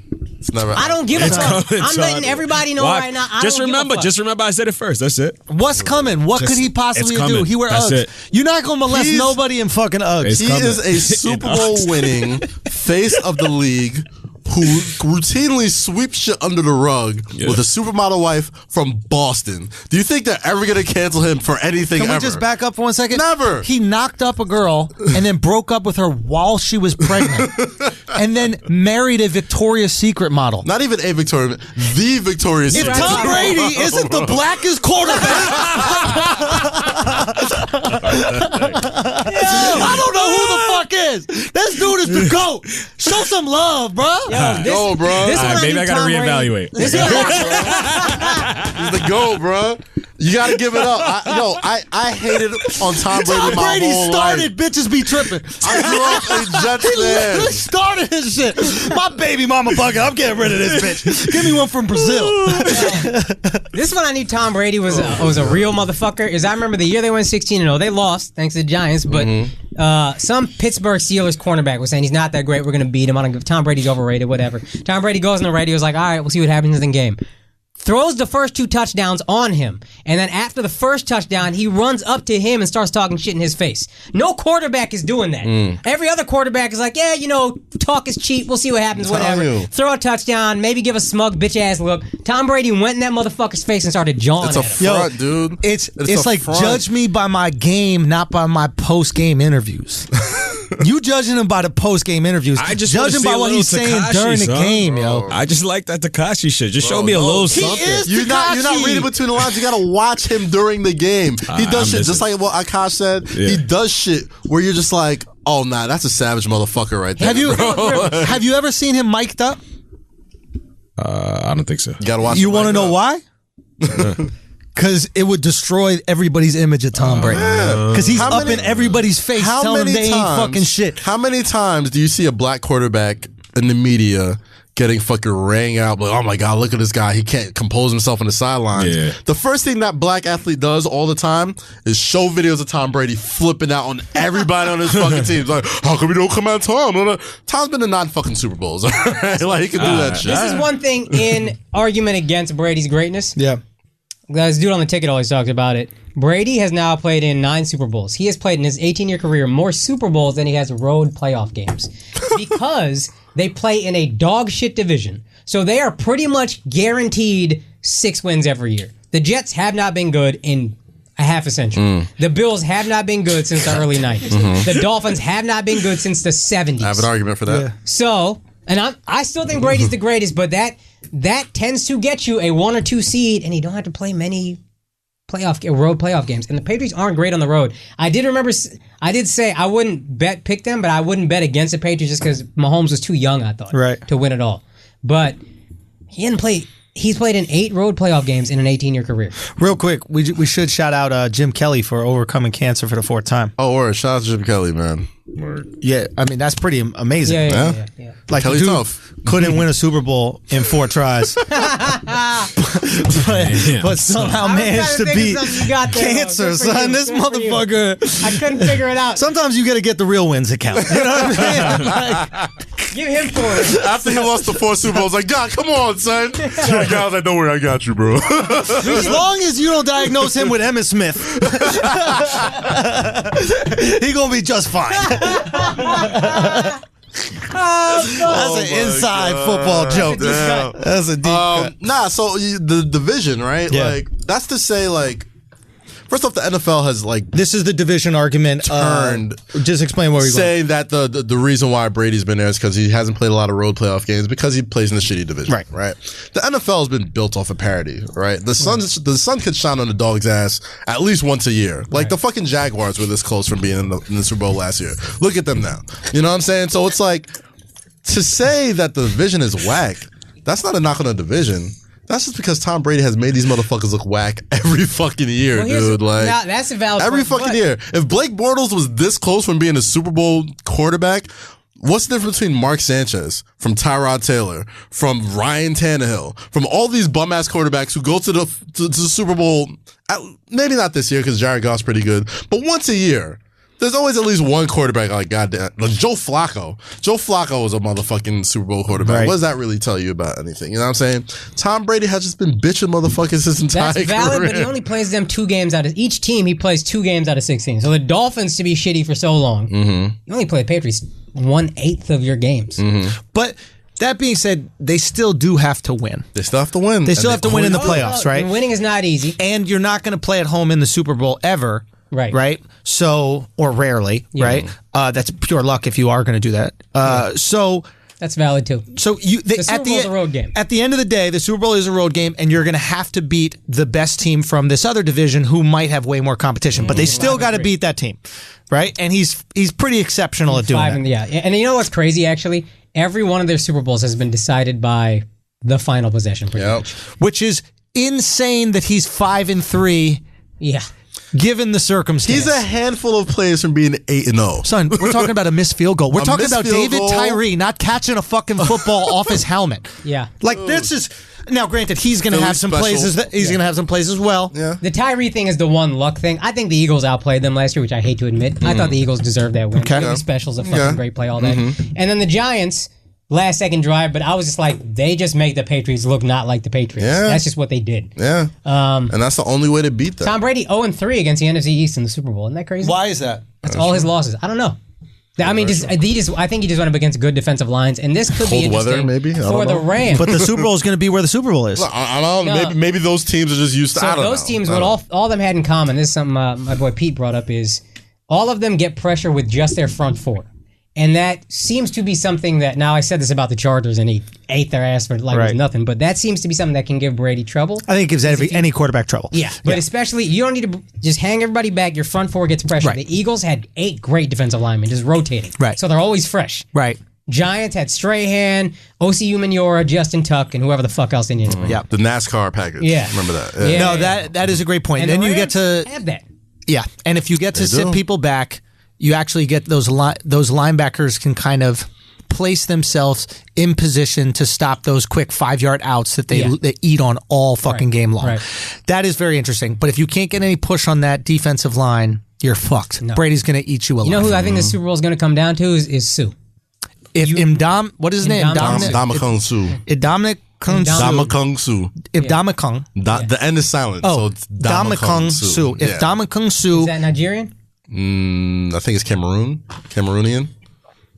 Fake ass Nigerians, yo. That's how you know Nigerians are successful when you stop knowing Nigerians that are successful. Like, you know, countries, people from ain't shit countries, like they know every person who's successful. From like Eden.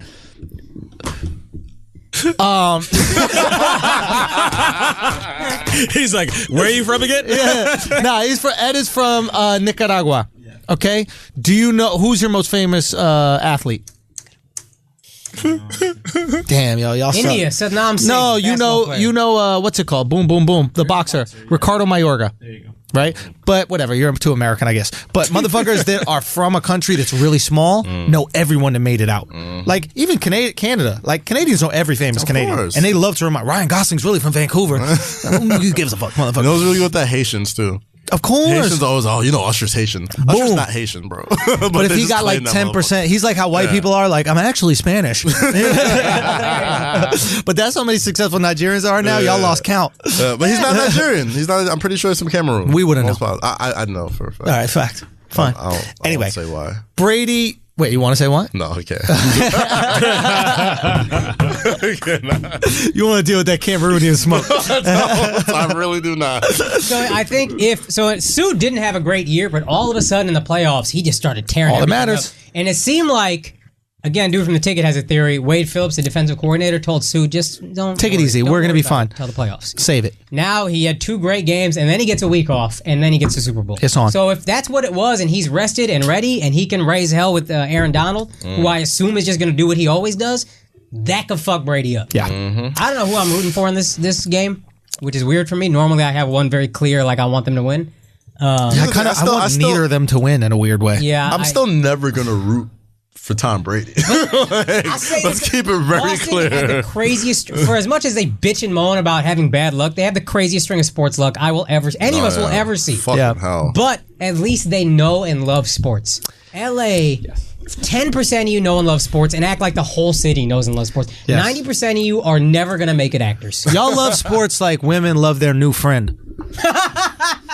You know how like a bitch will meet a girl in yoga and she's like, she's my best friend. Yeah. What's your name? I hate those Claire. bitches, yo. Oh, it's Claire. Yeah, Claire's my best friend. I can't let me finish each other's sentences. Son, YG don't know 4 players on the Rams.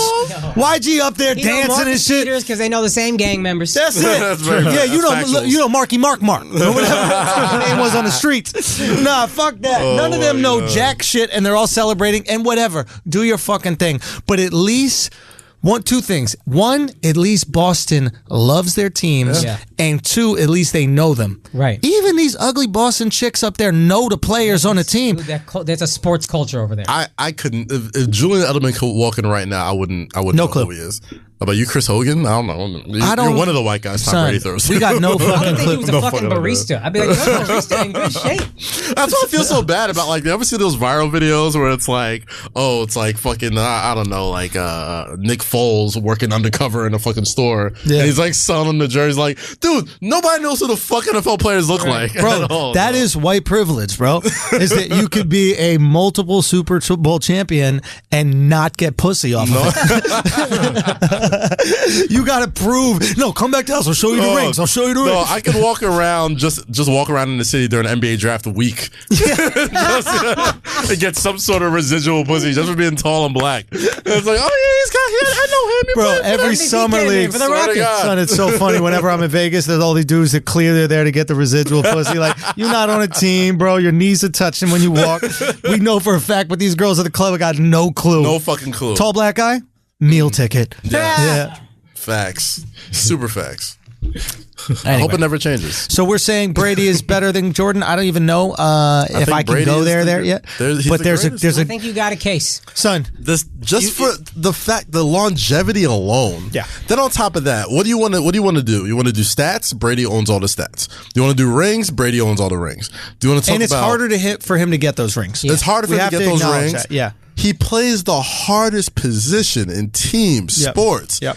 NFL quarterback. There's no position in every team sport that is harder than playing an NFL quarterback. And he has done it as better than anybody has for the past 18 years. And at 41 years old, at the very bare minimum, you could say, what was Jordan doing at age 40? What was Tom Brady doing at age 40? And the conversation could end right fucking there. It's over. It's absolutely over. And you can't even use the Belichick argument because, like you said earlier, Jordan had Phil. Jordan did have Phil. Jordan had Phil. And let's not forget, Phil brought their ass very close to another ring without Jordan. Here's the thing. And Game that's 6 of the another conference thing. semis with their best player is Scottie Pippen. Very close. Second best player is Tony Kukoc. Only because the Knicks balled out that one year. That's the only reason why they go to the finals. That one season that they balled out. But the one thing is, okay, people can say, oh, well, Jordan never lost in the championship. He went 6-0 in the finals. I'm like, all right, let's do the math.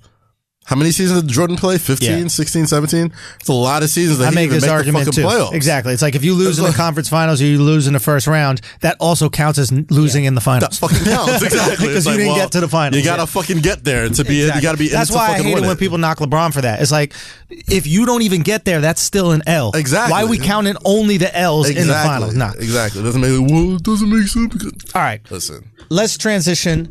I think that was a lot of great. God, we're great at talking about football. I'm not going to lie. Everybody listening right now that's not even a football fan, Tell me you're not excited. You're welcome. Tell me you're not even a little excited, right? I know some of y'all kick football fans out there trying to throw spirals. I know you got your socks in your hands trying to learn how to throw. All right, Akaash, what are we thinking for next, man? Which direction we going in? You want to do more sport? You want to do NBA or comedy or documentaries? There's the Carson Wentz story we could also touch on if you wanted. I think we've touched a lot of Yeah, I think we fuck with football. You know, We'll say that for the Patreon. I want to do FYRE Fest. I want to first shout out real quick Sebastian Maniscalco. He's a comedian. Some So of you funny. might know him. Some of Oh, you I saw a might shit on Netflix this week. That's your man's? No, it's not my friend. I've met him. I met him maybe a couple times. Very nice guy. I actually saw him perform when I managed a restaurant in college. This is years ago. He performed at the restaurant.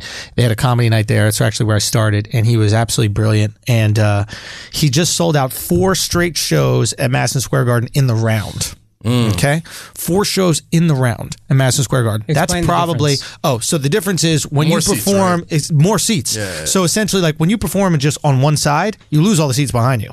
Yeah, Right? it's half the stadium. I would say, let's say 10% to 20%. Okay. Right? Let's just, because comedy's a small thing. For an actual, like a band, that's different. They're going to take a big set, whatever.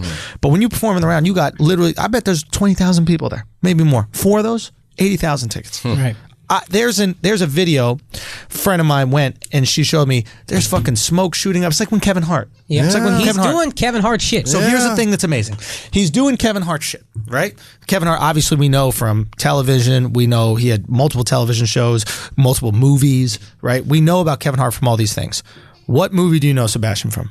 0. I What was shocked. TV show do you know Sebastian I from? just I saw was I shocked he saw was some blown bits up. on Instagram, and then when I saw the shit on Netflix, I'm like, God damn, it's Radio City. Can I tell you my fuck. Sebastian story? I saw him. Real quick. Okay. I just want to get this point out.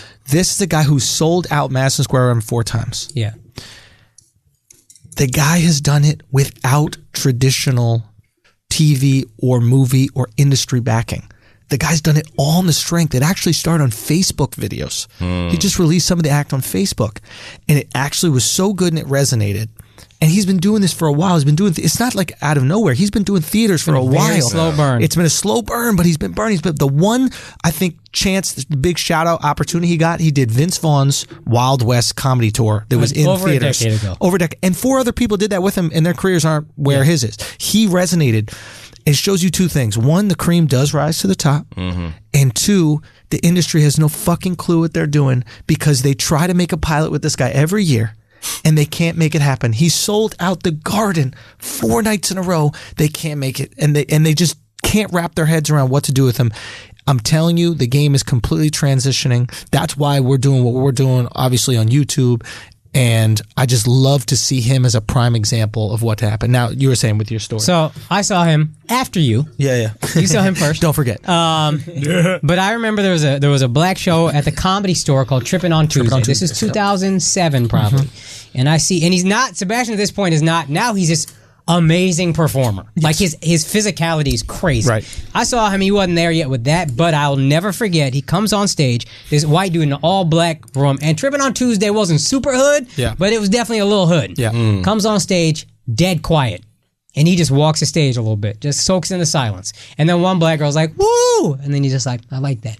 I like confidence. And then he just sits in that kind of like cocky Italian thing he has, and this motherfucker destroyed that room. This is 12 years ago now, harder than any black, white, whatever comic I have ever seen, to the point that Tony Roberts, the host of the show, came on stage and just laughed for the next 2 minutes about how funny he thought Sebastian was. And I'll never forget that confidence coming into that room as a white dude, where you would think he would be like, oh fuck, and no, like, I'm the corny white guy, just did his act fucking straight up alpha male and just destroyed the room. You know why I like Sebastian? Because I don't know if it's because I grew up in Staten Island, but here, like every black it's because you guy, grew up in Staten Island. that like if a black guy has a white friend, That's him. he's the white friend. Like, especially in Staten Island. he is the white friend, dude. Like Especially Staten you Island. don't even. But Sicilians literally tried to find an island the same size that wasn't part of Italy, and they found one right off of Manhattan called Staten Island, and they just recreated everything they did in Sicily there. And you grew up around it. And I grew up all around Most people that shit. know Staten Island from Wu-Tang. Yeah. It's a lot less Wu-Tang. Yeah. And a lot more Park Hill, Sebastian. where Wu-Tang grew up, is literally like 3 blocks. It's uphill. That shit is uphill. But the Italians surrounding that motherfucker, oh yeah, that shit is populated. You know what I mean? But he's fucking hilarious, dude. If you've seen his shit on Netflix this week, But I always thought he was really funny. We always thought he was really funny. If you saw him before, you're like, yo, this dude is funny. And then all of a sudden, I remember 4 or 5 years ago hearing he was selling out everywhere in Long Island. I was like, oh, maybe that's his audience. 10 theater shows. Then I'm walking by. Yeah. I used to live by Radio City before I went broke, and massive line outside of Radio City. Yeah. And I'm like, who the fuck are y'all lining up for? And then I see Sebastian Maniscalco picture. This is last year. And then I'm like, yo, Sebastian doing Radio City? Mm-hmm. Then a couple months ago, my cousin's like, yo, you know this guy Sebastian Maniscalco? And I'm like, what? How the fuck is this happening? And to your point, everything is changing, and we're bombarded with so much shit. There's so many avenues to make it. I have no idea to this day what his avenue was. You just said Facebook. That's the first. I've been wondering. That's what I was told. It was Facebook videos. I mean, Facebook. I'll be honest with you. It's not that different than what happened with me and YouTube. You know, I went from a guy who was just doing regular weekends at comedy clubs to selling out comedy shows internationally, not theaters level of Sebastian. You know what I mean? But in a very short time from just having these clips kind of go viral on YouTube. And it's one of those things where it's like, people always be like, oh, what do you do when people like troll you on the internet or say fucked up shit to you on Twitter, this, that, the other? I was like, I would not pay them any attention. Do you know who I fucking respond to every time? Those people who go, yo, I just shared your clip with all my friends in a group chat. Yeah. The group chat changed my career. Yeah, you're right. People sharing my fucking and thank you, because I know there's people listening to this right now that you are those influencers in your friend group where you're sharing the clips with everybody, and we even have it in our group chats. Oh yeah, for sure. All the time, little sports clips or even anything. Yo, that shit has it made Sebastian sell out Madison Square Garden 4 times. You know, it's made my career, made me do what I have been able to do, etc. You know, with Views from the Sis coming out in March and the YouTube and everything that we've been doing. I cannot tell you how this shit is driven by people and not the industry. Yeah. Those execs do not have the power that they used to have. It's just like music. And I was telling motherfuckers, it's like Baby Black or Akaash got pissed. Go. Baby Black. I was telling the people this 5-6 years ago, dog. Like, I've sat in these meetings. One, they're not that smart. Two, a lot of them are sitting around figuring out, oh, this shit is popping. We need to hop on that, or instead of what's next. Like they don't know what's next. They wait for us to pop, and then they hop on the backs. They're not pushing the culture. They're not pushing it. Do you think person who's listening to this that's trying to make their career pop, musician, actor, comedian, whatever, do you think that these people are looking for unknowns and it's like, hey, we're gonna make this person popping. We're gonna make this person a star. No. They're waiting for you to get popping on your own. And then they want to take a piece. So they can save their own jobs and they can take a piece of what you got.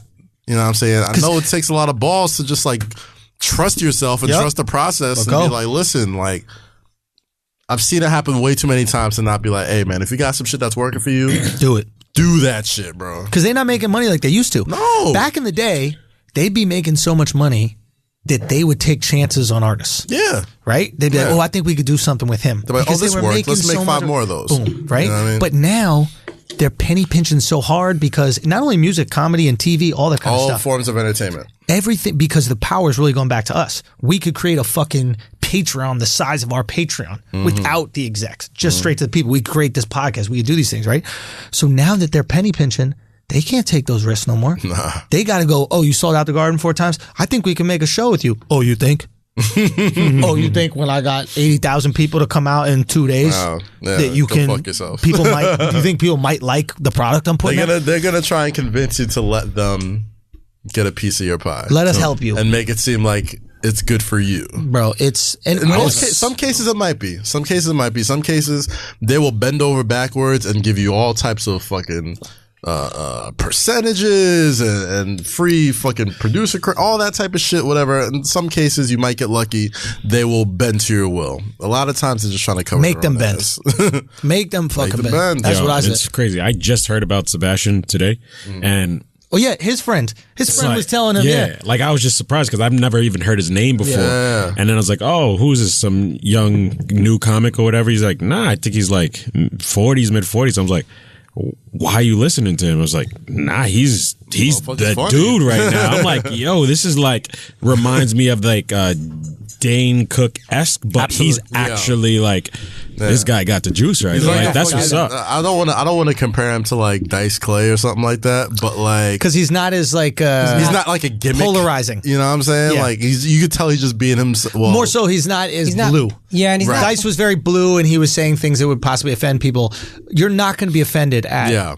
He's not taking any stands on anything. Right. Exactly. And sometimes, which I like. Exactly. It's refreshing. Sometimes we need that. As much as like my comedy, your comedy is about taking stands and fucked up hard to handle stands. There is, at the end of the day, like people like just listening to fun music. They like Smile Bitches vibes, bro. Like he's a vibe. Gosh. He's a fun vibe. Like you could with Sebastian. The reason why he's selling all these tickets is because the whole family goes. Yeah. That's a great point. Same thing with Seinfeld. Like Seinfeld don't sell one ticket. Seinfeld's the parents, the kids. That's 4 tickets. Kevin Hart. Does he Kevin curse? Hart, same thing. Kevin Hart, the whole family. He doesn't curse, right? Clean. Yo, I was watching this shit, and it felt like I was like watching some fucking like dirty like cursing comic. And the more I'm listening, I'm like, this motherfucker's so that's the thing. Like there are comics that like try to be clean, and you can tell that their material sucks because they're trying. Yeah. And then there are comics that just are naturally funny without cursing. It's not they're not trying to do it that way. Brian Regan is like that. Ryan Hamilton is like that. These are comics that are just naturally clean people. So when they do their comedy, that's the way it comes across. Yeah. And you never know if they're working clean or not. It's always like, oh shit, yeah, I guess he is. Yeah. That seems to be right. I also think part of the selling is, you can take the whole family, and that's probably more the point, but I also thought, because I had a comic friend who was like, Sebastian, very funny, gifted, blah, blah, blah, but I just hate that he doesn't take any stands. Right. And I'm like, bruh, I think people in general don't give a fuck what comedians think about stuff, which is a discredit to what we do. Yep. But I think, generally speaking, it's like every comic taking a fucking stand. I'm so tired of this. I just watch one human being not taking a stand on something. I disagree with it, and that's not for self-preservation, but I disagree. And I was talking to Hafiz about this on his podcast, the Roommates podcast. When will that episode be? At March, right? But we were talking about this earlier. I think the reason why, I think 2 things. I think the reason why comics get so much scrutiny and like musicians don't, and all these other like painters and all these other artists don't, is they know our power. And I think they know how much people value what we say, and they know that comedy is the perfect Trojan horse to get it in someone's soul. Like, we were raised, whether we like it or not, with concepts from Chris Rock. Oh, I absolutely was. I wrote a whole fucking essay about that shit in college. Like, what was it about? Just about like how Chris Rock curated. He was the main focus, but I was talking about how stand-up comedians are the modern day philosophers, without a doubt. Whereas, a guy like Chris Rock has taught me more about taxes and relationships and race than any textbook really has. You know what I'm saying?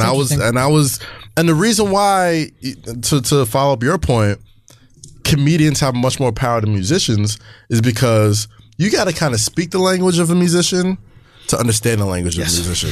So, and that's not a really easy thing. It could be done, but it's not really an easy thing. So, cause sometimes you're singing something and you kind of get hypnotized in like lyrics and rhythm and all that type of shit.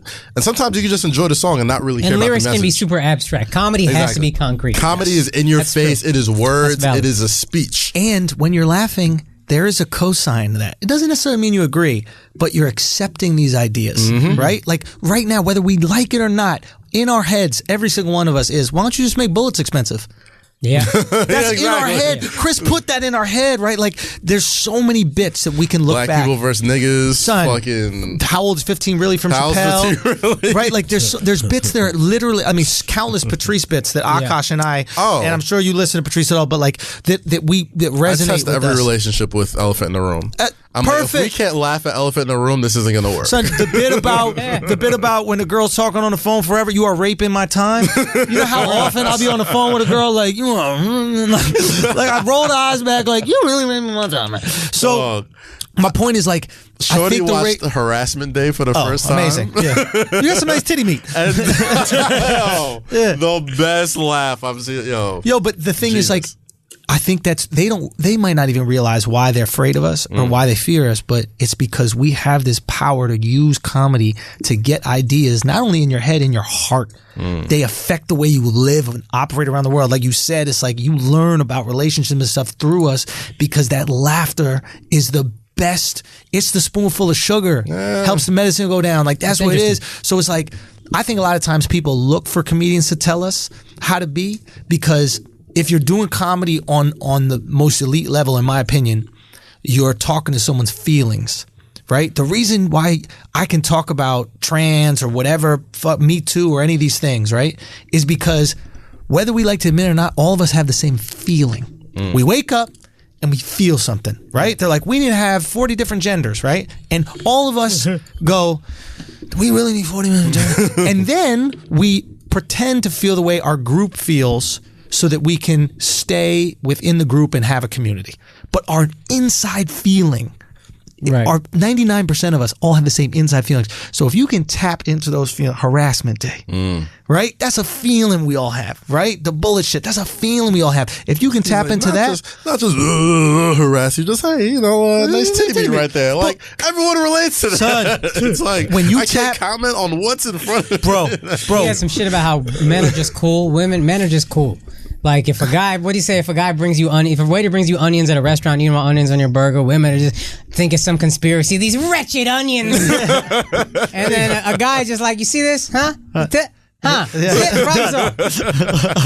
So it's like these things touch us at our core. Yeah. And then if you can give someone an explanation for their feelings that they haven't articulated themselves, now you're ready to lead. Of course. And the greats, I think what Sebastian's done is talks about the feelings we all share. And I think a Patrice or a Chris Rock gives you an explanation for the feelings that we have, but we couldn't articulate. Breaks my heart so bad, man. Like that dude would have been the biggest shit on the planet. Patrice would have been very important in the last 10 years. Absolutely. I do think him being gone makes us appreciate him, and also especially things now. had to get so ridiculous that we had to start to bring it back the other way. Yes. And with Patrice there, I don't know if it would have gotten so ridiculous. He might have nipped that shit. That's very true. That's very true. He might have been so good at what he did that we never would have got to the super PC world that we're kind of in now. Like if you go and watch some of his stand-up shit now, that shit hits harder way more. That shit hits harder now than it did back then because of the climate we're in. Bro, I'm telling you, it's just after he died, Mr. P came out, which was after Elephant in the Room. It's an album. Download that. It's the best. So many bits. Best reparations bit I've heard probably ever. Definitely best black woman, white woman bit I've ever heard in my life. Oh, that's great. Yeah, I mean, it's unreal. So he's just got so many fucking great. And the thing is like, I can't wait for y'all to see views from this when it comes out in March. But like, I'll specifically talk about these topics that you're not supposed to talk about and take opinions you're not supposed to have, right? And it shows you the power of comedy because you'll see the exact people that I'm talking about in the audience laughing at the joke. That's the power. If you just tried to tell somebody in these communities this something, if you were just, this is how I feel, you should take this information, they'll disagree with you. But when you bring it with some levity and laughs, it just makes it consumable, man. And that is why, in my opinion, real talk, that's why I think they fear us, bro. I think that's why we're so dangerous, is because of our power. That's just my little 2 cents. All right, what else? Cardi B Super Bowl or FYRE Fest? I'm down for FYRE Fest, unless you have a talk Cardi FYRE B. Fest. All right, let's talk FYRE Fest. We have 3 very different. I feel like we all have like a weird connection to FYRE Fest somehow. Okay, so let's Ja Rule. Yeah. So explain FYRE Fest real quick. Okay. All right. So for everybody that and just understand the context. All right. So if you guys haven't watched like Netflix or Hulu this week, they both dropped 2 different documentaries about the same failed festival called FYRE Fest, which was supposed to be a high luxury music event with a bunch of powerful A-list celebrities and artists that was supposed to be the launch for what is basically the Uber of booking artists, right? Yes. Which was FYRE, the name of the app, right? Yes. So, I wouldn't even say A-list celebrities. I would say A-list social media influencers. Social media influencers. There you go. Wait, but they had A-list artists booked. Like no. So the FYRE app was actually to book artists. Yes. Okay. No. The festival. But for the actual festival, there was good music was supposed to be there. Migos, Blink 182, Major Lazer, all these bands. not Diplo. One of those. Whatever. Anyway, doesn't matter. So, two very different docs came out this week on Hulu and Netflix. Did you watch both? Anybody I watched both? both. We only watched the Netflix one. Yeah. Alex as well. Did you get to watch it? Yeah, I watched it on Netflix. Okay, so let's try to focus on Netflix. Yeah. All right, I'm curious to know how different the Hulu one is, just a little bit. The Hulu one is different because it's a lot more humorous. They kind of they take and they also have what's the name? Billy. He's in the doc, so like shit. he's sitting there like getting interviewed about the shit. Wow. So, and he got paid for it. So that's the only big difference, and it was a little bit more humorous. It was kind of more lighthearted. It was much more of a just the scope of how social media influencers could really make you believe anything. Right. But the Netflix documentary was a little bit more hard hitting because it got into the meat and potatoes of why this shit went wrong and who it hurt. Exactly. Hulu, man, they really blew it. It was. I mean, they're both pretty entertaining. We're all going to gravitate toward the heartbreaking, emotional. Hulu is just Hulu. You play with the heartstrings. This was your chance. If you made a better documentary than Netflix, now we talking. Now we're talking about Hulu. Yeah. The only reason why people watch the Hulu one because it came out first. And Hulu like low key dropped it a few days. They had before to on purpose because they knew the Netflix one was gonna slap. And they got the real dirt. They got the real people that was fucking pulling the strings. That was telling them like. So bust it down for the Netflix. So the Netflix one starts, and it kind of gives the context about who Billy is. Billy McFarland. He is a tech bro who launched entrepreneur. Yeah, like had he an was app from New card, York. credit card called the Magnesis card. Yeah, I was on that call list. Like a bunch of people, really? a lot of motherfuckers I know was on that Magnesis call list. Like they had some like knockoff Soho house that they were doing like up in like Chelsea or whatever the fuck it was. You could go chill there with dates, whatever. The idea of the card was access, and this is game changing at the time. Metal card. Yeah. Not some bitch ass plastic credit card. Yeah, it was supposed to be, it was supposed to be like a status symbol or whatever. Yep. It gave you insight into that. It also gave you insight into his relationship with Ja Rule and like how that whole thing turned into, let's turn this app idea, which on paper seems like a pretty good idea. You know what I mean? Like you could see how somebody who on the front looks like has a lot of money. You can be like, this is I'll trust this guy. Yeah, this looks like it's gonna be the next fucking Uber. The idea of the app is a bunch of artists just have profiles, and then you just contact them directly for bookings. You don't go through agents. You go through whoever. Hey, I'm on this app. Here's all these artists. I want you to send you a message. Hey, this is how much I'm talking about. This is what the gig is. It was basically a swipe. Like you could swipe on Kanye, and if Kanye matches you, boom. Okay, yeah. As someone who's in the industry, Akaash, you know this as well. There are people that reach out to us all the time and go, how can I book you? Matter of fact, you probably experienced this through Duce. We would love to have Duce, blah, blah, blah. It's usually bullshit offers, for me at least. Indians, I'll pay you $40. Regardless. The point being, right. So, but the point being is like they're reaching out to you personally for a gig. Yeah. Right? And if you're at a certain status, you're not going to see all these tweets. Right. So there are people who want to book you and you want to make money, but you cannot connect simply because they don't know to go through your agency, this, that, the other. Yep. The app idea for entertainment is brilliant. Great idea. It just creates one funnel to get offers. Now your agent can turn down offers if they're $40 and only give you the ones where it's, the shit, blah, blah, blah. Now it's just right here. I can access him. I don't have to think about I don't have to know anything. Boom. So it was an exceptional idea. They do this festival as a way to promote the app. The festival had nothing to do with the app in terms of it had nothing to do really with the business model. It was all a PR stunt. It was a flex. Yeah. So mind you, the first thing that they came out with said announce this festival, they spend an obscene amount of money getting Kendall Jenner to post about it. $250,000 just for Kendall Jenner to post once. Right. Bella Hadid to be in the commercial. They filmed the commercial on the island. Fucking the top of the top models right now. Right. All in Blurred this commercial. Lines, bitch. What's her name? Radikowski. Emily Radikowski. All of them. Blurred fucking bitch. swimming, partying, pulsating, all this type of shit. It's like, oh fuck, this looks like it's the next hot shit. And mind you, the Jenners tweet about it or Instagram about it. Travis Scott, boom, all these big time influencers, and it looks like it's supposed to be like the high end version of Coachella. Like you got to book like these villas and like these private yachts, and it just looks like paradise. And they're it's a music festival in Pablo Escobar's old island or some shit. Norman's Cay, blah blah blah. Yeah. So they say, listen, basically just to speed shit up, because a lot of you already saw this, so we don't want to tell you what you already saw, and the people who haven't seen it, I think we've done a good job of setting it up. So basically, what happened is they sold all the tickets and all the sold all the villas, all the everything they sold for the festival before they had anything at all. In other words, they sold 6,000 tickets and sold 6,000 reservations on yachts and houses and VIP villas, etc. before they built a single yacht, even before they locked down the island. They got kicked out of the original island. So just to say, so they had to essentially build this festival from the ground up in a matter of months. And the biggest issue with this, I'll be honest with you, is the Bahamas. If this existed in anywhere else in America, they could have this up in no time. They built the fucking Empire State Building in like 12 months. Son, I'm telling you, I've been to the Bahamas. I was just there hanging with Duval. A festival, though? Son, I'm telling you, I was hanging with Duval. It took me an hour to get chicken tenders. I ordered chicken tenders from this woman, and an hour later, I had the chicken tenders. I don't know where they got the chicken. I don't know what was happening with this whole chicken tender process. It took an hour to get chicken tenders. If this was anywhere else, this festival goes on without a problem. I think only America does shit that fast. Fair enough. Yeah, I was about to say. If it was in Tampa, you have FYRE Fest. If it's in Tampa, Billy McFarland's a fucking genius. But that's the thing, though. You don't need fucking permits in the Bahamas. And there's no you need paradise. A lot of permits. Yeah, exactly. There's no paradise in Florida. Florida's hell. Sure, fair enough. I think Billy should give it another shot.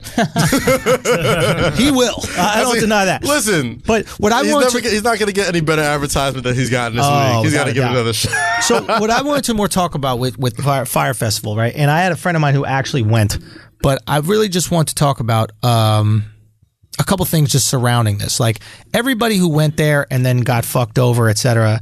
In my opinion, they got exactly what they deserved. Oh, for sure. Now, even the people who bought the tickets and got screwed over. And why I say that because you were hype beasts, right? You bought these tickets not because of the product it was proved to be.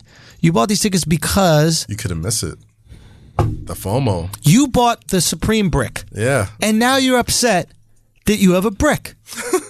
Simple as that, right? It's like what Billy McFarland understands, this guy is from Jersey, right? I'm not knocking people from Jersey at all, but he's some kid from Jersey. He knows what it's like to be an outsider, not accepted. He grew up looking at an island. He grew up looking at an island, which was Manhattan, where everybody, and he died to belong there. Yeah. So he understands on a visceral level what it means to be not accepted and the value it has. And he even touches on it in the thing. He goes, we're selling this experience to losers who would never get this in their life. That sentence right there. He was selling the money. That's when I knew. I was like, I hate this guy forever. Yeah. It's the most poignant because you know who he was speaking about? Like, we're selling him a dream. He was speaking on himself. Yeah. Right? But he's self-aware enough. There's some genius to this kid. He's self-aware enough to understand what motivates people. There's a line later in the thing is, if there's one thing Billy McFarland's good at, it's separating consumers from their money. Yeah. It's because he understands what a consumer truly wants more than anything. They want to fit in, they want to be accepted, but not accepted in the grand scheme of things, accepted by that exclusivity, right? But that's not the average person. That's the hype beast. Right. There's a difference between the asshole army member, right, and the person who lines up outside of Supreme for a brick. Right? Right. There is a difference between that. The guy who lines up outside of Supreme for a brick validates himself through that brick. Yeah. If I have this brick, then I'm cool. Yeah. But that's the thing, though. We were talking about before, recognizes how it. Supreme looks like this, and why Kith is working well because they look at you like this. At you, yeah. That's the same reason. He looked at you like Supreme. Yeah, they looked at you like Supreme. It's like, what did we say from the beginning of the inception of our podcast, right? What these core values that we've been talking about. Radical inclusion. Radical inclusion. Right. We accept you. Yeah. We want you to feel part of something that is bigger than just yourself. When I'm in Indiana, I don't want no fucking... if I'm in Indiana and people saying they're trying to take my head off in Indiana, I know I got 5 asshole army members in Indiana. It's like, yo, you're cool, just roll with us. For sure. That's the difference between what we've created and, to be honest, what Kivin created, what other people who really understand community are creating, and this guy, Duce, right? Same shit. It's like, you guys understand the importance of community. This guy That's why we popped off. The reason why we popped off right in the middle of M2 closing, Pink Elephant, every big fucking club venue in New York City, like, all shut down within, like, that summer. And we had no place to party. And not only that, we didn't like fucking going in there and having to buy a table and having champagne bottles and the sparklers and all that bullshit. I remember, Kaz, you put up on IG like the iPhone Note where you had the idea for that's literally at the time Henny Palooza, and it was just a very simple, hey, everybody just come party and not worry about all the bullshit. Yeah, that's all it was. It's amazing. To use your term, it is radical inclusion. To use the Burning Man term. It's so this is what fucking, and I really love about it. I've always been complimentary to you about what you guys have done with Duce, but like when I see these communities that understand how to do it on a raw level, right?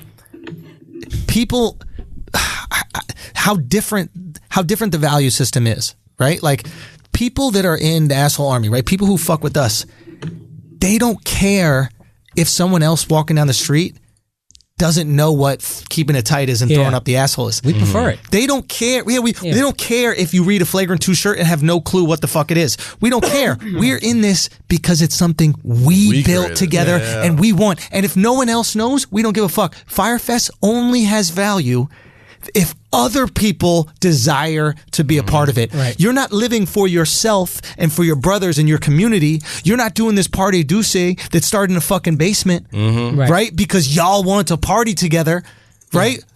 You're doing it so that other people can look at you, which would be the exact opposite reason. They sold 6,000 tickets for a festival? Son. That's not a good festival. I mean, they sold it out in a second. No, I mean, absolutely, but I mean, like, dude, if you're running a festival for the first time, like, I mean, like, what? If you're trying to be the next Coachella does what, like 40,000? Bro, they fucking kill it. 50,000 people? They fucking kill it. Panorama. But here's the thing with this, right? All Bonnaroo, those people, all these are tens of thousands of people. Here's the problem with Hypebeast, right? And this is why you can't sustain models like this. And this is why he has to jump from business venture to business venture. He's got to keep on jumping. Right. The only thing these people care about is other people thinking they're cool. Right. The people that attend a FYRE Fest. Other people thinking they're cool for being a FYRE Fest. Right. So if you're worried about other people thinking you're cool, the second FYRE Fest stops being cool, guess where these people stop going?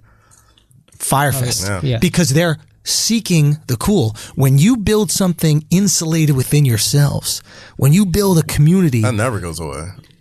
It grows. They want to grow with you. It fucking grows like a fungus, man. Yeah. It's insane what it can be. So if you remember part in that documentary, when everything's going to shit and people are coming to the island, the first thing he says is, "Oh fuck, our influencers are here. We got to go get them in the house." Everything's going to shit. He's like, we got to take care of the influencers first. We got to take care of these guys because these people have the following and they're going to get the word out and yada, yada, yada. And we got to make sure that they're good. You know what I'm saying? And I know you're talking about your friend was there or whatever. And apparently, we're going to call him. He had a decent time, right? Like it wasn't. Well, he's going to tell us how crazy it was. But all right. Well, he might have had his own time. Oh, that was your boy. I had someone who works. He was the one that was on the. Oh, okay. It was the nightmare that they said it was on Netflix. Apparently, well, he was on the Hulu documentary. Yeah. Yo, I never seen Eden without facial hair, son. I don't like it, bro. You see his chin? This guy got a real alpha. You got the me, myself, and I chin, bro. You got the butt chin. You got the Brady chin. That's a man chin right there, chin. bro. That's what that is. Holy shit. You could rest the whole dick on that thing right there like a cigar. You ever seen the little cigar tray? That's what you got. Okay. But yeah, that's something that I thought was so poignant. It's just about the documentary. It's like there are these people that you can manipulate. You can manipulate a certain type of person with the desire to be cool and to be part of something. Oh, and I'll hype beast on some sneakers for sure. But there's a point at which, and there was Supreme. It's that kind of thing where it's like Cass said, you just feel like they're just looking down on you. Where I'm like, on principle, no, fuck you. Yeah. But you're not hype beasting on sneakers, Akaash. You are buying sneakers that fit with your identity already. Fair enough. if some kids start wearing these like dad shoes. Yeah, I'm not wearing Air those. Monarchs are the perfect example. They took Go. fucking Air Monarchs and started luxing them out and shit. Like, What's an Air Monarch? It's the dad sneaker. The traditional. What's the Seahawks coach Let me name? get that, Pete Carroll. It's the Pete Carroll sneaker. It's the dad sneaker. Anybody with autism Oh, over there you 30 wears those sneakers. And then, like, for a while, this was like Complex's thing. Like, they would throw this on their website, like, as a joke. Like, oh, Quick Strike, Air Monarchs, yada, yada. As a joke. $50, you can get them at any fucking bullshit department $1.50 store. now. Dog, not only that, now they're fucking luxing them out. There's like fucking patent leather ones, not these. But, like, I think if you go to, I forgot which one it is, but type Air Monarch, like, 2018 or whatever. There's, like, brand new fucking like, all these fucking colorways now for, like, $200. Yeah. $300. There's one all black leather one that just came out that looks fucking ridiculous, and that is hypebeast culture. Right. Like that's the referee sneaker. That's a basketball. Every basketball referee has a black Monarch. Oh, fuck is this shit? Doesn't matter. So, yeah, but you get the idea. The fuck. Point being, you fuck with Jordans because of a relationship you had with Jordan as a kid, maybe watching him, or as part of like an identity that you've built as a kid. Now, is that based off of a company manipulating you into feeling a certain way? Absolutely. I will also say this: if people aren't fucking with a certain Jordan, I'll be like, well, that doesn't seem like a good investment. So maybe you're a little bit more influenced. There's a hype beast element to me, and I'll own it with sneakers. Yeah. I'm a hype beast. There's a line. I'm not gonna buy these dad ass Yeezys. Right. Do not give me no fucking dad sneaker. Right. But Jordans, if everybody's like, I really fuck with that Jordan. If it's just available when I walk into the store in my size, I'm like, maybe this ain't worth it. Yeah. Jordan's from 1 to 13. I'm copping. Okay. 1 to 13 is like my hard stop. Definitely. There might be some a little bit after that are all right, like, but the 1 to 13 I remember the Space Jams I bought, the Concords I bought, but the fact that they were so I just bought some available, 12s I was like, on I'm gonna there. still buy it, but part of me is like, is this a good idea? Is this done? Is this shit, Jordan shit a rap? My feeling is just if you like it, wear it. Yeah, Like, no, you're right. Yeah. I'm just owning You're it. being honest, wear bro. what you That's like, fair. bro. But that's like, at least for me, I'm gonna wear exactly what I like. Yeah. Because at the end of the day, I'd like to believe that I'm not wearing it for somebody else. Right. I think Right? you make it a point to do that with New Balances and shit. I mean, look what I'm wearing right now. There you But go. then again, these things are, I guess, becoming cool. Yeah. At the end of the day, it's like you can decide whether you like something for you or whether you're trying to hop on something and be part of something. Right. I just feel inauthentic with it. So now we got the we whole should come thing. out with a fucking sneaker. But we should take Somebody made a Flagrant 2 sneaker. Oh I did yeah, see we that. got a dude that I did see that. We coming out with some heat. We need We'll see some- what we need a happens. Blazer, whatever the fuck it's gonna be. I'll rock I have the it shit in out of India it. in no time. Don't even worry about it. Are we gonna call your boy? Yeah, let's call. Hey, we have the phone line on. Can I make a phone call to my boy and then you set it up? You just let me know when it's ready to go and then we can do it. But the phone, what's his face? Put it on. Alex put it on. So we just got to make sure that shit goes. But essentially, here and then when you're ready, just hit that. So essentially, it's my boy went to this festival and he got, I guess, duped by it. I don't know exactly. We can find out. But he said he managed to kind of have a good time. So let's hope he's got some good stories for it. But it does open your mind about these types of things, man. And you have to really kind of look into your own programming and see why you're doing shit. Right. Like, are you doing stuff because you truly want to, or you feel like you will feel accepted or cool Right. by doing it? Yeah. No, there's an element. It's a tough question to ask yourself, man. I feel for people. And I wanted to be honest because I feel like that's something people should admit. I think most people are like that on some level. I think it's human nature. Yep. There's very few who are like, I don't give a fuck at all. Yeah. But if Kylie Jenner and a bunch of other social media people put up an orange tile, I'm off jump like, fuck you. Fuck you.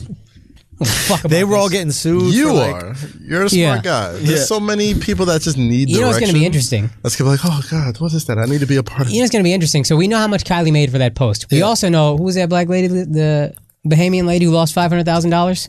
She lost 50,000. the caterer. $50,000. Yeah, Whatever, caterer. Yeah. Yeah. She lost $50,000. Yo, Kylie I made think her last name is $250,000. Roll. How much pressure is going to come down on Kylie to give this woman $50,000? You know, GoFundMe has already got $130,000 coming her way. That was my other thought is, there's going to be GoFundMe for these people, Yo, right? And they're going to GoFundMe- make way too much money. GoFundMe is legit angelic, B. Yeah. Like, they don't get enough I guess they get knocked because they also like that's where I end up getting I'm on the GoFundMe's fence for about like it. Nazis and shit like that. like the Trump wall. And Exactly. also, like, you can manipulate me into investing in a GoFundMe. Like there's Yeah, so it just many other takes shit one you give money documentary. to. Like Not for nothing, bro. If I'm Kendall Jenner or Kylie Jenner, you got to cough that up, bro. you got You have to. $20,000 for Cough that up, fam. for a post.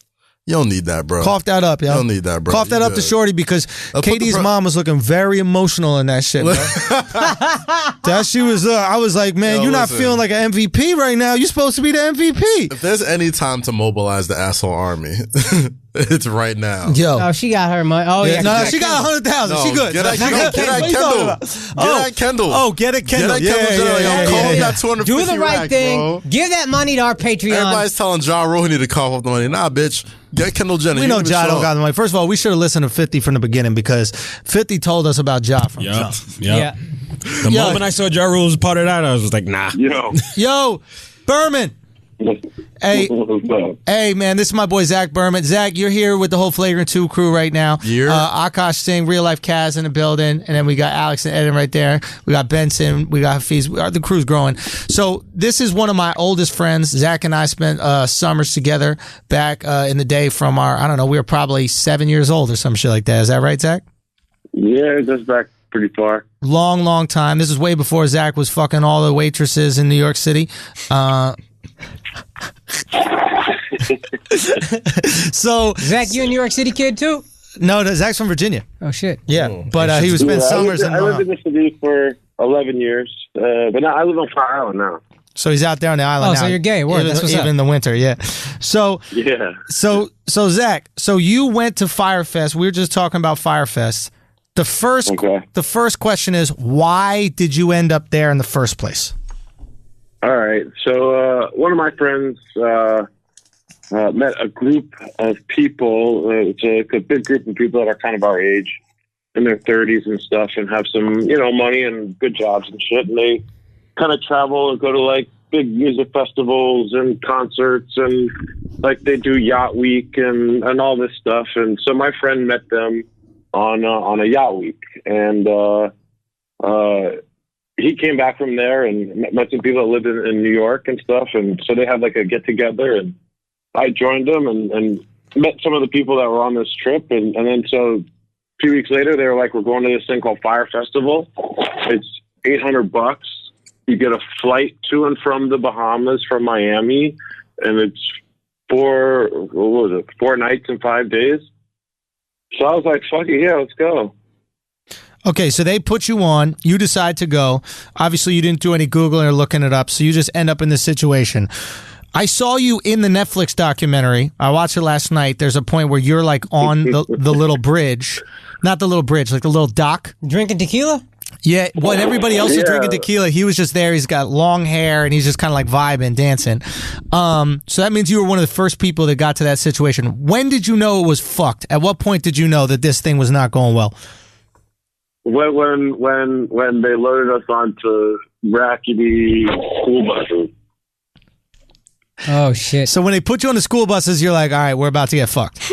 Yeah, I was like, this shit's fucked up. I was like, this shit is so fucked. And mind you have it, like, so I went down to Miami. I met up like all these people. They were staying at the Fountain Blue, and we went out. We went out for dinner, and then we ended up going to like 11, like all night long. We were there till like 3 o'clock in the morning, and then went straight to the airport. And we were like on the first airplane to this place. So and like we got there was like a big storm. It was still raining. People were like were all freaking out. And I travel light. I had a little backpack and that's it. So like, and there was a lot of younger people and everyone was just kind of bugging.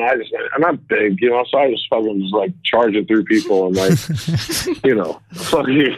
So and I was still lit. I was still pretty drunk and everything from the night before. And so then we got there. They put it like this little restaurant, and I was like, all right, I'm gonna get some like good real estate. And then I was like, where's the booze? Because I was like, I don't want to crash now. Like, let's get the alcohol. And then I knew it was really fucked up because they had just no organization. There was no, But I was like, man, I'm in the Bahamas. I'm not going to let this stop me from having fun. Let's get to. So I think we had like all the Casamigos tequila and Whispering Angel that we wanted, and some Evian water. So did you find one of those places to sleep in? Did you get to one of those tents? Yeah, I had my own. Oh, so I had my own. And then I had a bunch of solar lights and stuff that I brought down. So I was all hooked up, man. I had like these color changing solar lights, the Lucy lights. Yeah. I had those. They were like color changing in there. We had a great time. We were all fucking. We had all the tequila we could drink, and eventually they were like, all right, everyone has to leave the island. The festival's not going on. And then we were like, all right, well, we'll leave on the last airplane. And we paid a dude $100 with a big van. He took like 15 of us to a nice beach the next day. Oh, really? So you didn't? I'm gonna tell you something, man.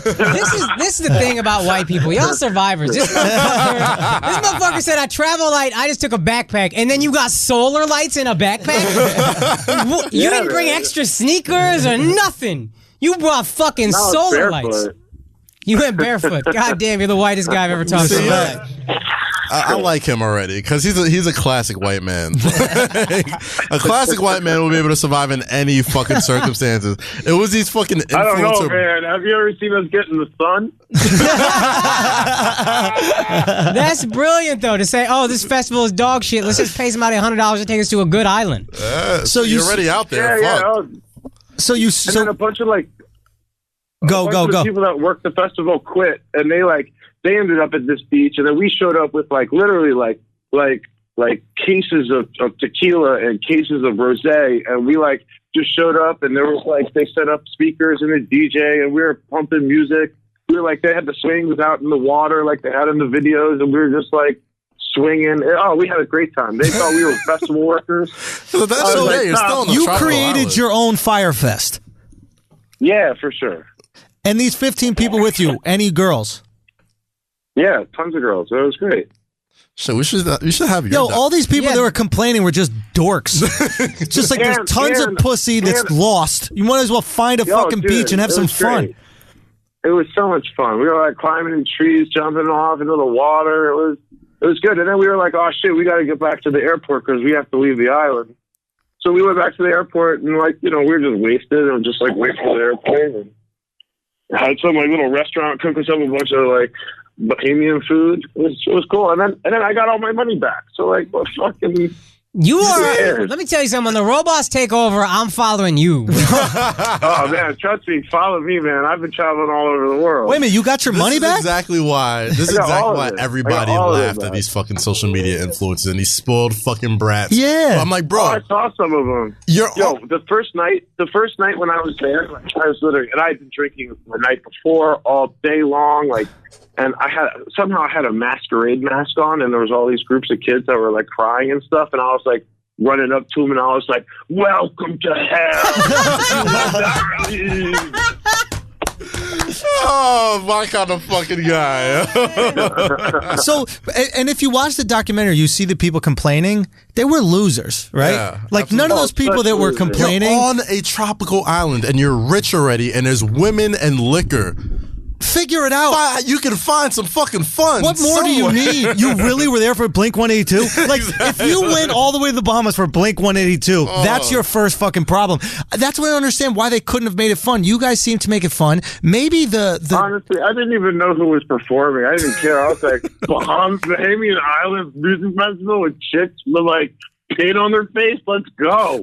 You know what it was? It was a bunch of dorks that thought that they could overpay to be cool for a weekend. You know what they were there for? And they ended up realizing that they're fucking dorks. And a couple cool dudes found some girls, found some swings in the water, got some pussy, got drunk, and then came back to America. Yeah. Those guys were just there for we went back to Miami. I think Ultra was going on, so we checked scans. And then you had to go to an even better festival.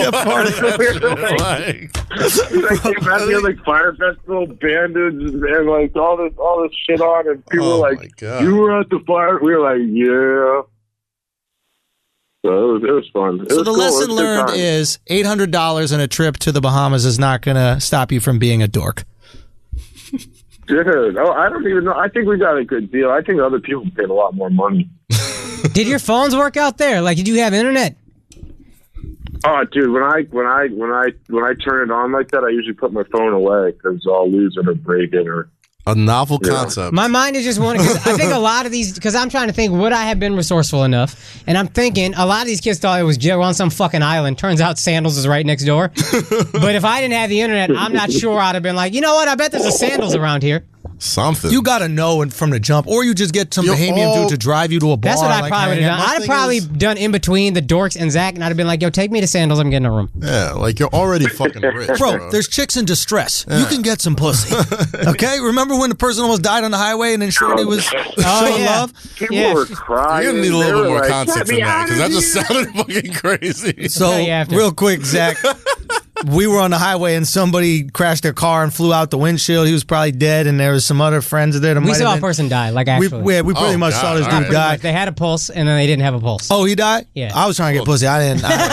But there was some chick who was like in distress, and I was like, Akaash is out here really trying to figure out what's going on, like testing the pulse, all that kind of shit. And I'm with the other shorty, like, you cold? You need my jacket or something? Wait. No,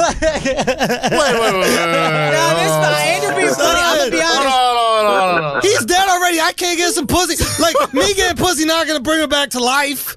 No, I'm not gonna let this happen. Son, Andrew's actually mad helpful. He did try to get some pussy, but he was also mad helpful. I made sure he was dead. Oh, the motherfucker was dead. He was dead. Nah, Andrew. Pussy needs to be got. Listen, if we missing a human, we gotta make another one. The bare minimum that I could do in that situation is have sex with this random girl on the highway in Connecticut. Nah, Andrew, legit. So one dude was dead, one dude was paralyzed. Andrew helped get the paralyzed dude in the gurney. He was actually like telling the EMT what to do and shit. It was real weird. I was like, this is some crazy confidence this dude has to tell the EMT, like, well, you gotta pick him up this way, we gotta strap him in this way, and then he tried to get pussy son. In between. Yo, I told him that shit, and I really did not know if that was the right way, but he said it confidently. Yo, he did that shit, bro. I said, grab him by his neck. He's probably paralyzed, and the dude, he like held it for a second, like that's definitely not what you do. But I said that shit so strong, he was like, all right, fuck it, that's how I'm gonna grab him this time by the neck. Bro. But he was dead already, so he couldn't. Nah, because I figured, you know how like a cobra, you can control him by the neck, or a snake? I figured, hey, my man, nothing was moving but the dude's head. So I was like, save that part, grab him by the neck, let's put him on the gurney. Then the guy came out from the forest. Remember the soldier? Oh, yeah. Yo, some soldier came out the forest. That shit was like Fortnite, motherfucker. I didn't know what the hell this dude was from. And then he tried to save the day. And then he was actually mad helpful, but this was sociopathic. I did try to get some pussy, yeah. He tried to get pussy, and then as we're driving home, I'm fucked up. We just saw a dude die. Yeah. And Andrew could not have been less affected. This motherfucker just, he like, Andrew, I'm like, I was trying to massage down my dick, son. I was mad hard, son. Son, I was mad hard, son. Son, it was cold. My blood is flowing. You know what I mean? Adrenaline going. Adrenaline was going. Yo, adrenaline give me boners, B. I'm not gonna lie. My shit was rock. I was rock. That's why he had to stop boxing. He kept getting his dick hard. My dick would be mad. Ding, ding, ding was my dick. It wasn't even the bell for the round. Bro, Shorty. He would just thrust his hips at the bell. I was just holding Shorty like that. I was like, you okay? Everything's going to be fine, whatever like that. She was like, what do you think happened with him? I was like, nah, he dead. He done. Oh, man. I also remember you were mad on the way coming home because there was a fat bitch at the show that clearly wanted to suck your dick. Yeah? And you had, I let her? Nah, you had a girl, but you were like, why can't I just let this bitch suck my dick? Like, what's up? Like, and then God Final Destinationed another girl right into my way. You know what I'm saying? Like, real talk. God had to kill another person so I could get my nightly dick sucked. I was supposed to get God lined it all up here for you go. Son, if I just got my dick sucked by that fat girl, you know they probably would have lived. Yo, you killed somebody. God gave you a skinnier girl. That's your fault. I didn't need to go. You made me go. I didn't make you go. You did. You were like, you gotta be faithful. And I was like, you pretty hot and glamorous motherfucker.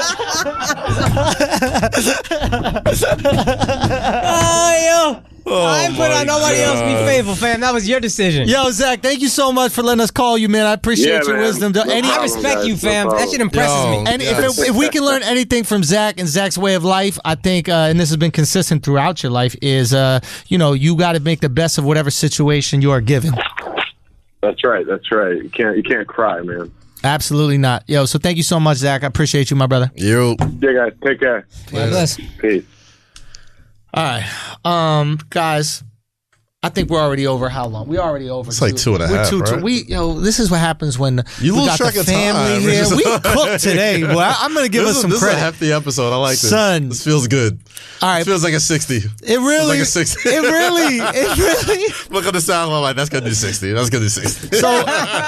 So, anything that we should touch on before we get out of here? I feel like I just saw something trending before. Here's what I'm gonna bring up. Oh yeah, you look check for current events. news. I'm gonna bring up other stuff we were gonna talk about. Maybe we can just save it for Wednesday. NBA stories. Doris Burke calling out Andrew Wiggins. Boogie is back. Lonzo is hurt. Melo with a capital L strikes again. Bulls really gonna get the first pick, man. They decided to tank and get Melo. Cardi B in the Super Bowl. You brought up something, and then Pacquiao Broner. I want to get your thoughts. But anything we don't have time for, we can just get to Wednesday. I mean, they cut Melo already? I heard they were waiting. Well, they waited because today's technically a holiday, so it can be official. Oh, I heard they were waiting to see if there might be a trade, and I heard this paragraph was very damning about everything you need to know about Melo. The Los Angeles Lakers have an interest in Anthony, but have no plans to waive a player to create an available roster spot for him. He's not even better than your 15th best player. Fuck out of here, son. I'm not waiving my. I don't know who the last player on the Lakers bench is. But they're not going to waive him for Melo. Carmelo Anthony is the FYRE Fest of NBA players. It's like, the idea of it was great. Who's the guy start a FYRE Fest? That's Melo. He's the Billy McFarland. You just stealing money from everybody. Real talk. And you just keep stealing and somehow getting away with it. Where your jail sentence, Melo? Facts. You stole hundreds of millions of dollars from NBA owners. You know what's going to be the wild fucking justice right now? What? Melo's going to have one huge playoff moment this year. I don't understand how you could affect the game from at home. It's gonna happen. I'm telling you, it's gonna happen. Where he going? It's gonna happen. Nobody wants him. The Rockets didn't want him. I'm telling you, the Lakers don't want him. What playoff team? It is all gonna be a perfect ending for this motherfucker. That's That's how much the bar has been lowered. The bar is so low. Here's the thing. Once compared to LeBron, now his bar is the perfect ending for Melo is one huge playoff moment. Yes. That's sad as fuck. He's Robert Horry now. He's gonna come in. He's play not Robert 5 Horry. minutes a game. He's not Robert Horry. He's Robert Horry. He's gonna he come just in. gave himself away for money constantly. He's gonna come in with LeBron and the Lakers in a big game against the Warriors. He's gonna hit a big shot. Brown don't want this money. I'm telling you, the Lakers don't want to give up their 15th player on the roster for him. Man, that's apples and oranges, bro. How's that apples and oranges? Apples and oranges is both fruit and they're very similar. I don't like people when they say that. They're most similar to more things. True. Facts. I only say that when I'm out of ideas. Yeah. Apples and oranges, bro. Apples and oranges, because nobody really explains that shit ever. But I think Melo has one more moment in him, and then he could go off in the sunset and retire. What moment is that really? He's gonna hit a big shot. All he needs is one big shot and one big moment. Go like this. Oh shit! Give him a little fucking Western Conference Championship T-shirt, whatever. That's a terrible ball. He need to knock some sense into his own head, bro. That shit ain't working with his nonsense. Hit yourself with the fingers. Listen, man. bro. The only thing that dropped today, which would have been a great topic, but it's already been proven not to be true. What? Tiana Taylor and Iman Shumpert. Apparently, game over. No, apparently Tiana Taylor. It's been proven false now. But Tiana Taylor and Iman Shumpert had a threesome with some lady who happens to be a porn star. Now that porn star is possibly pregnant by Iman Shumpert. But it's fake. But it's been. But they do fuck girls together. We already knew They do that. fuck girls together, yes. Yeah. But Tiana Taylor's been on Twitter all day, denying the rumor. But it would have been a fantastic flagrant. I love girls that are like that. Like the parents that go, my kid's going to drink. I might as well let them do it at home. Yeah, drink with them. That's all that is. Cool mom. When you you just cool mom. That's all Tiana Taylor is. That's your only hope if you marry an athlete or a rapper. When rappers aren't faithful and we act surprised, I'm tired of it. Yeah. When NBA players aren't faithful and we act surprised, just work. You dumb bitch. What you think was going to happen, Just work Chloe? out a deal. You, Chloe, you with an NBA player. Yeah. What you think is going to happen? Well, to be fair to Chloe, she wasn't even pissed. Oh, word? We didn't hear no grievances about her, nothing. We don't watch that show. But they're still together. Yeah. She's not so pissed that it's over. And she got the right to have it over because she got her own money. But when these chicks out here who got none of their own money and they're living a lifestyle and they're complaining about fidelity, it's Chloe's definitely richer than Tristan Thompson. Way richer. Way Yeah, that's because she's ugly. That's what you got to do, bitch. Hell that's yeah. how ugly you are. You richer than your man. Bro. Fucking gremlin looking ass bitch. Get out of here, Shrek. Bro, she really bagged Scottish looking ass bitch. Yo, hey, my mom's Scottish. That was a Shrek reference because Mike Myers' character I think was Scottish. Fuck, I didn't put that together. Yeah. I don't be watching cartoons. I'm not a pedophile, bro, but it's all good. You know what I mean? Damn. Me and Brady out here doing it, bro. Trying to be goats. Me, Brady, and MJ. Fuck, man. Kids. Why all the goats got some kid shit? Yep. Maybe that's the superpower. Didn't you propose this on Flagrant? I did. With Woody Allen? Maybe did. that's the superpower. I did. Maybe the Alex, key who to you going unlocking for your now, greatness. motherfucker? The key to unlocking your greatness. is Holy shit. Jerking off a kid. That's probably where the magic comes Wait a from. minute. Did R. Kelly start terrorizing the children of Chicago as soon as Jordan retired? Nah, It was way before. AJ what the number was a long time ago. Maybe the first retirement. Maybe the first retirement. There might have been a little window there. I believe I but- can fly's on Space Jam. Oh, that's true. That would have been a hell of a cliffhanger for a Patreon.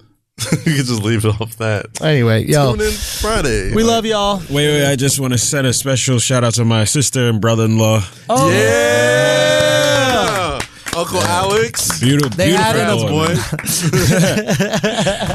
They had a You wanna call boy your or girl? Boy, yeah. Boy, they had a boy. That's why I think his brother-in-law's a good dude. I feel like if you treat women like shit, you get a daughter. That's God's way of punishing you. Nah, he's a good dude. Now you Great gotta dude, have a daughter. man. And they did Deal well. with that. The baby didn't look like an alien. And I Really? usually think all babies are ugly, but this one was decent. How much did it weigh? Babies do be ugly though. yo. I don't know. I think 8 ounces, something like that. 8 pounds. Yeah. 8, yeah. That's a 8 good pounds, solid yeah. size pound, man. very They true. cut it out of her or she had natural birth? She had the damn. I don't know. They cut it out of her. Cesarean section. Yeah, cesarean. That's normal. Yeah, That's fine. Damn, son. Well, that's amazing. So Alex is an uncle. Congrats Word. to you, my brother. Congrats. That is Thank well you, man. done. No more baby showers for the foreseeable future. Say what? I said no more baby showers for the foreseeable Yeah, future. which is nice. tell her to chill on that. We got a lot of shit to be so we got a lot of work to do. I got some dates coming up that I want to tell you guys about, man. Let's talk about it. Yeah. We're going to be in Miami the 1st and the 2nd of February. So make sure you come check that I out. think I want to go. Yo, pull up, First, can I son. go? I need some sun, bro. 1st and 2nd of February, I'm going to be at the Miami Improv, right? And then we're going to be in Akaash. You coming with me to the 14th of February? We'll be at the Raleigh, North Carolina Improv. Then the 16th, we're going to be in Charlotte. I think, Kaz, if you're down there, you're going to be on stage as well. Yep. Okay, at the Comedy Zone. That's going to be the All-Star Weekend. I got a dope jacket for All-Star Weekend. I can't even ruin it, but I got a hot fucking Alex. fire. I got some fire, Yeah, it right? was I fire, got some heat. I actually got 2, but I'm gonna start it off nice, and then Saturday it's gonna be sexy. But and then we back on the road to San Diego the 22nd and 23rd. Make sure you come check out American Comedy Co. Then we got Los Angeles the 28th of February. That's going to be the last time I do the full views from the Sis. Then that March 3rd, that next Sunday, the Sunday following that. Oh, by the way, the LA show, we added another show. So we got 2 shows now. So y'all sold out the first one. We got another one. Make sure you buy the tickets for that. Let's sell out both them motherfuckers. Let people know how the whole army rides out there in LA. And that's the last time I'm going to be doing the full views from the Sis, man. I got some more dates after that. Minneapolis, Jacksonville, Orlando, Cleveland, Austin, San Francisco. We're at a Denver date as well. But that 28th is the last time I'm doing full views from the Sis. Make sure you come check that. All those days. Go get them tickets right fucking now. And then all of March, we're doing views from the Sis, man. Every Sunday, I'm dropping a new part. 2 parts the first Sunday, and then 1 part every Sunday after that for the month of March. March views from the Sis. We are doing it. I'm gonna need y'all to share these videos, watch these videos, spread the fucking word, let that shit grow like a plague. I want it to feel like, you know, when you have an outbreak in one of the movies and they show the map that's just slowly taking over and what's going to happen over the next 48 hours. That's what I want it to feel like. So thank y'all so much for fucking with what we do here. Any dates for you guys that you want to mention? No, we good. We good for now, bro.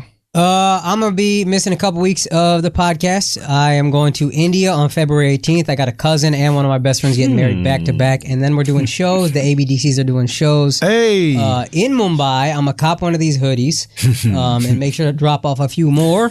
February 28th, March 2nd, March 1st and 2nd. So if you're in India, bring the fake hoodies through, dog. I'm going to be honest, fake hoodies in India makes me feel like I made it more than real hoodies in India. So I'm excited about that. Kaz? Kaz, good. Are you guys doing Duce for All-Star Weekend or no? Can't announce anything yet, but when I can, you'll let us know. First to know. That's a yes. So we'll see y'all. But yo, February 16th, we're gonna be out there. But Miami, come fuck with us, man. Alex is coming with me literally for every single date. I might fuck with y'all, man. Son, dead ass. Come through. I need some sun, bro. It's so fucking cold. February 1st and 2nd. And I got to go to Portland the 3rd. And for all the this weekend we're dropping the thank y'all so much for watching the dropping ins and sharing the dropping ins and watching the inside jokes shows and sharing the inside joke shows. We got a crazy one this week on Mike Feeney's joke is about why we should give kids guns. So make sure you check that on the YouTube. But we're gonna be doing a dropping in for every city we go to in February. Right, so it's going to be a crazy bill, but that's Miami, that's All-Star Weekend, that's San Diego, and definitely LA. So we're going to be cooking up some very cool shit. I can't wait to see y'all out there, man. It's always cool to feature you guys in these types of videos. So thank y'all so much for doing what we're doing. Don't get duped by the Billy McFarlands of the world. Keep growing the army. Keep radically including yourself and other people in it. And let's take the fuck over. This is Flagrant 2. Peace.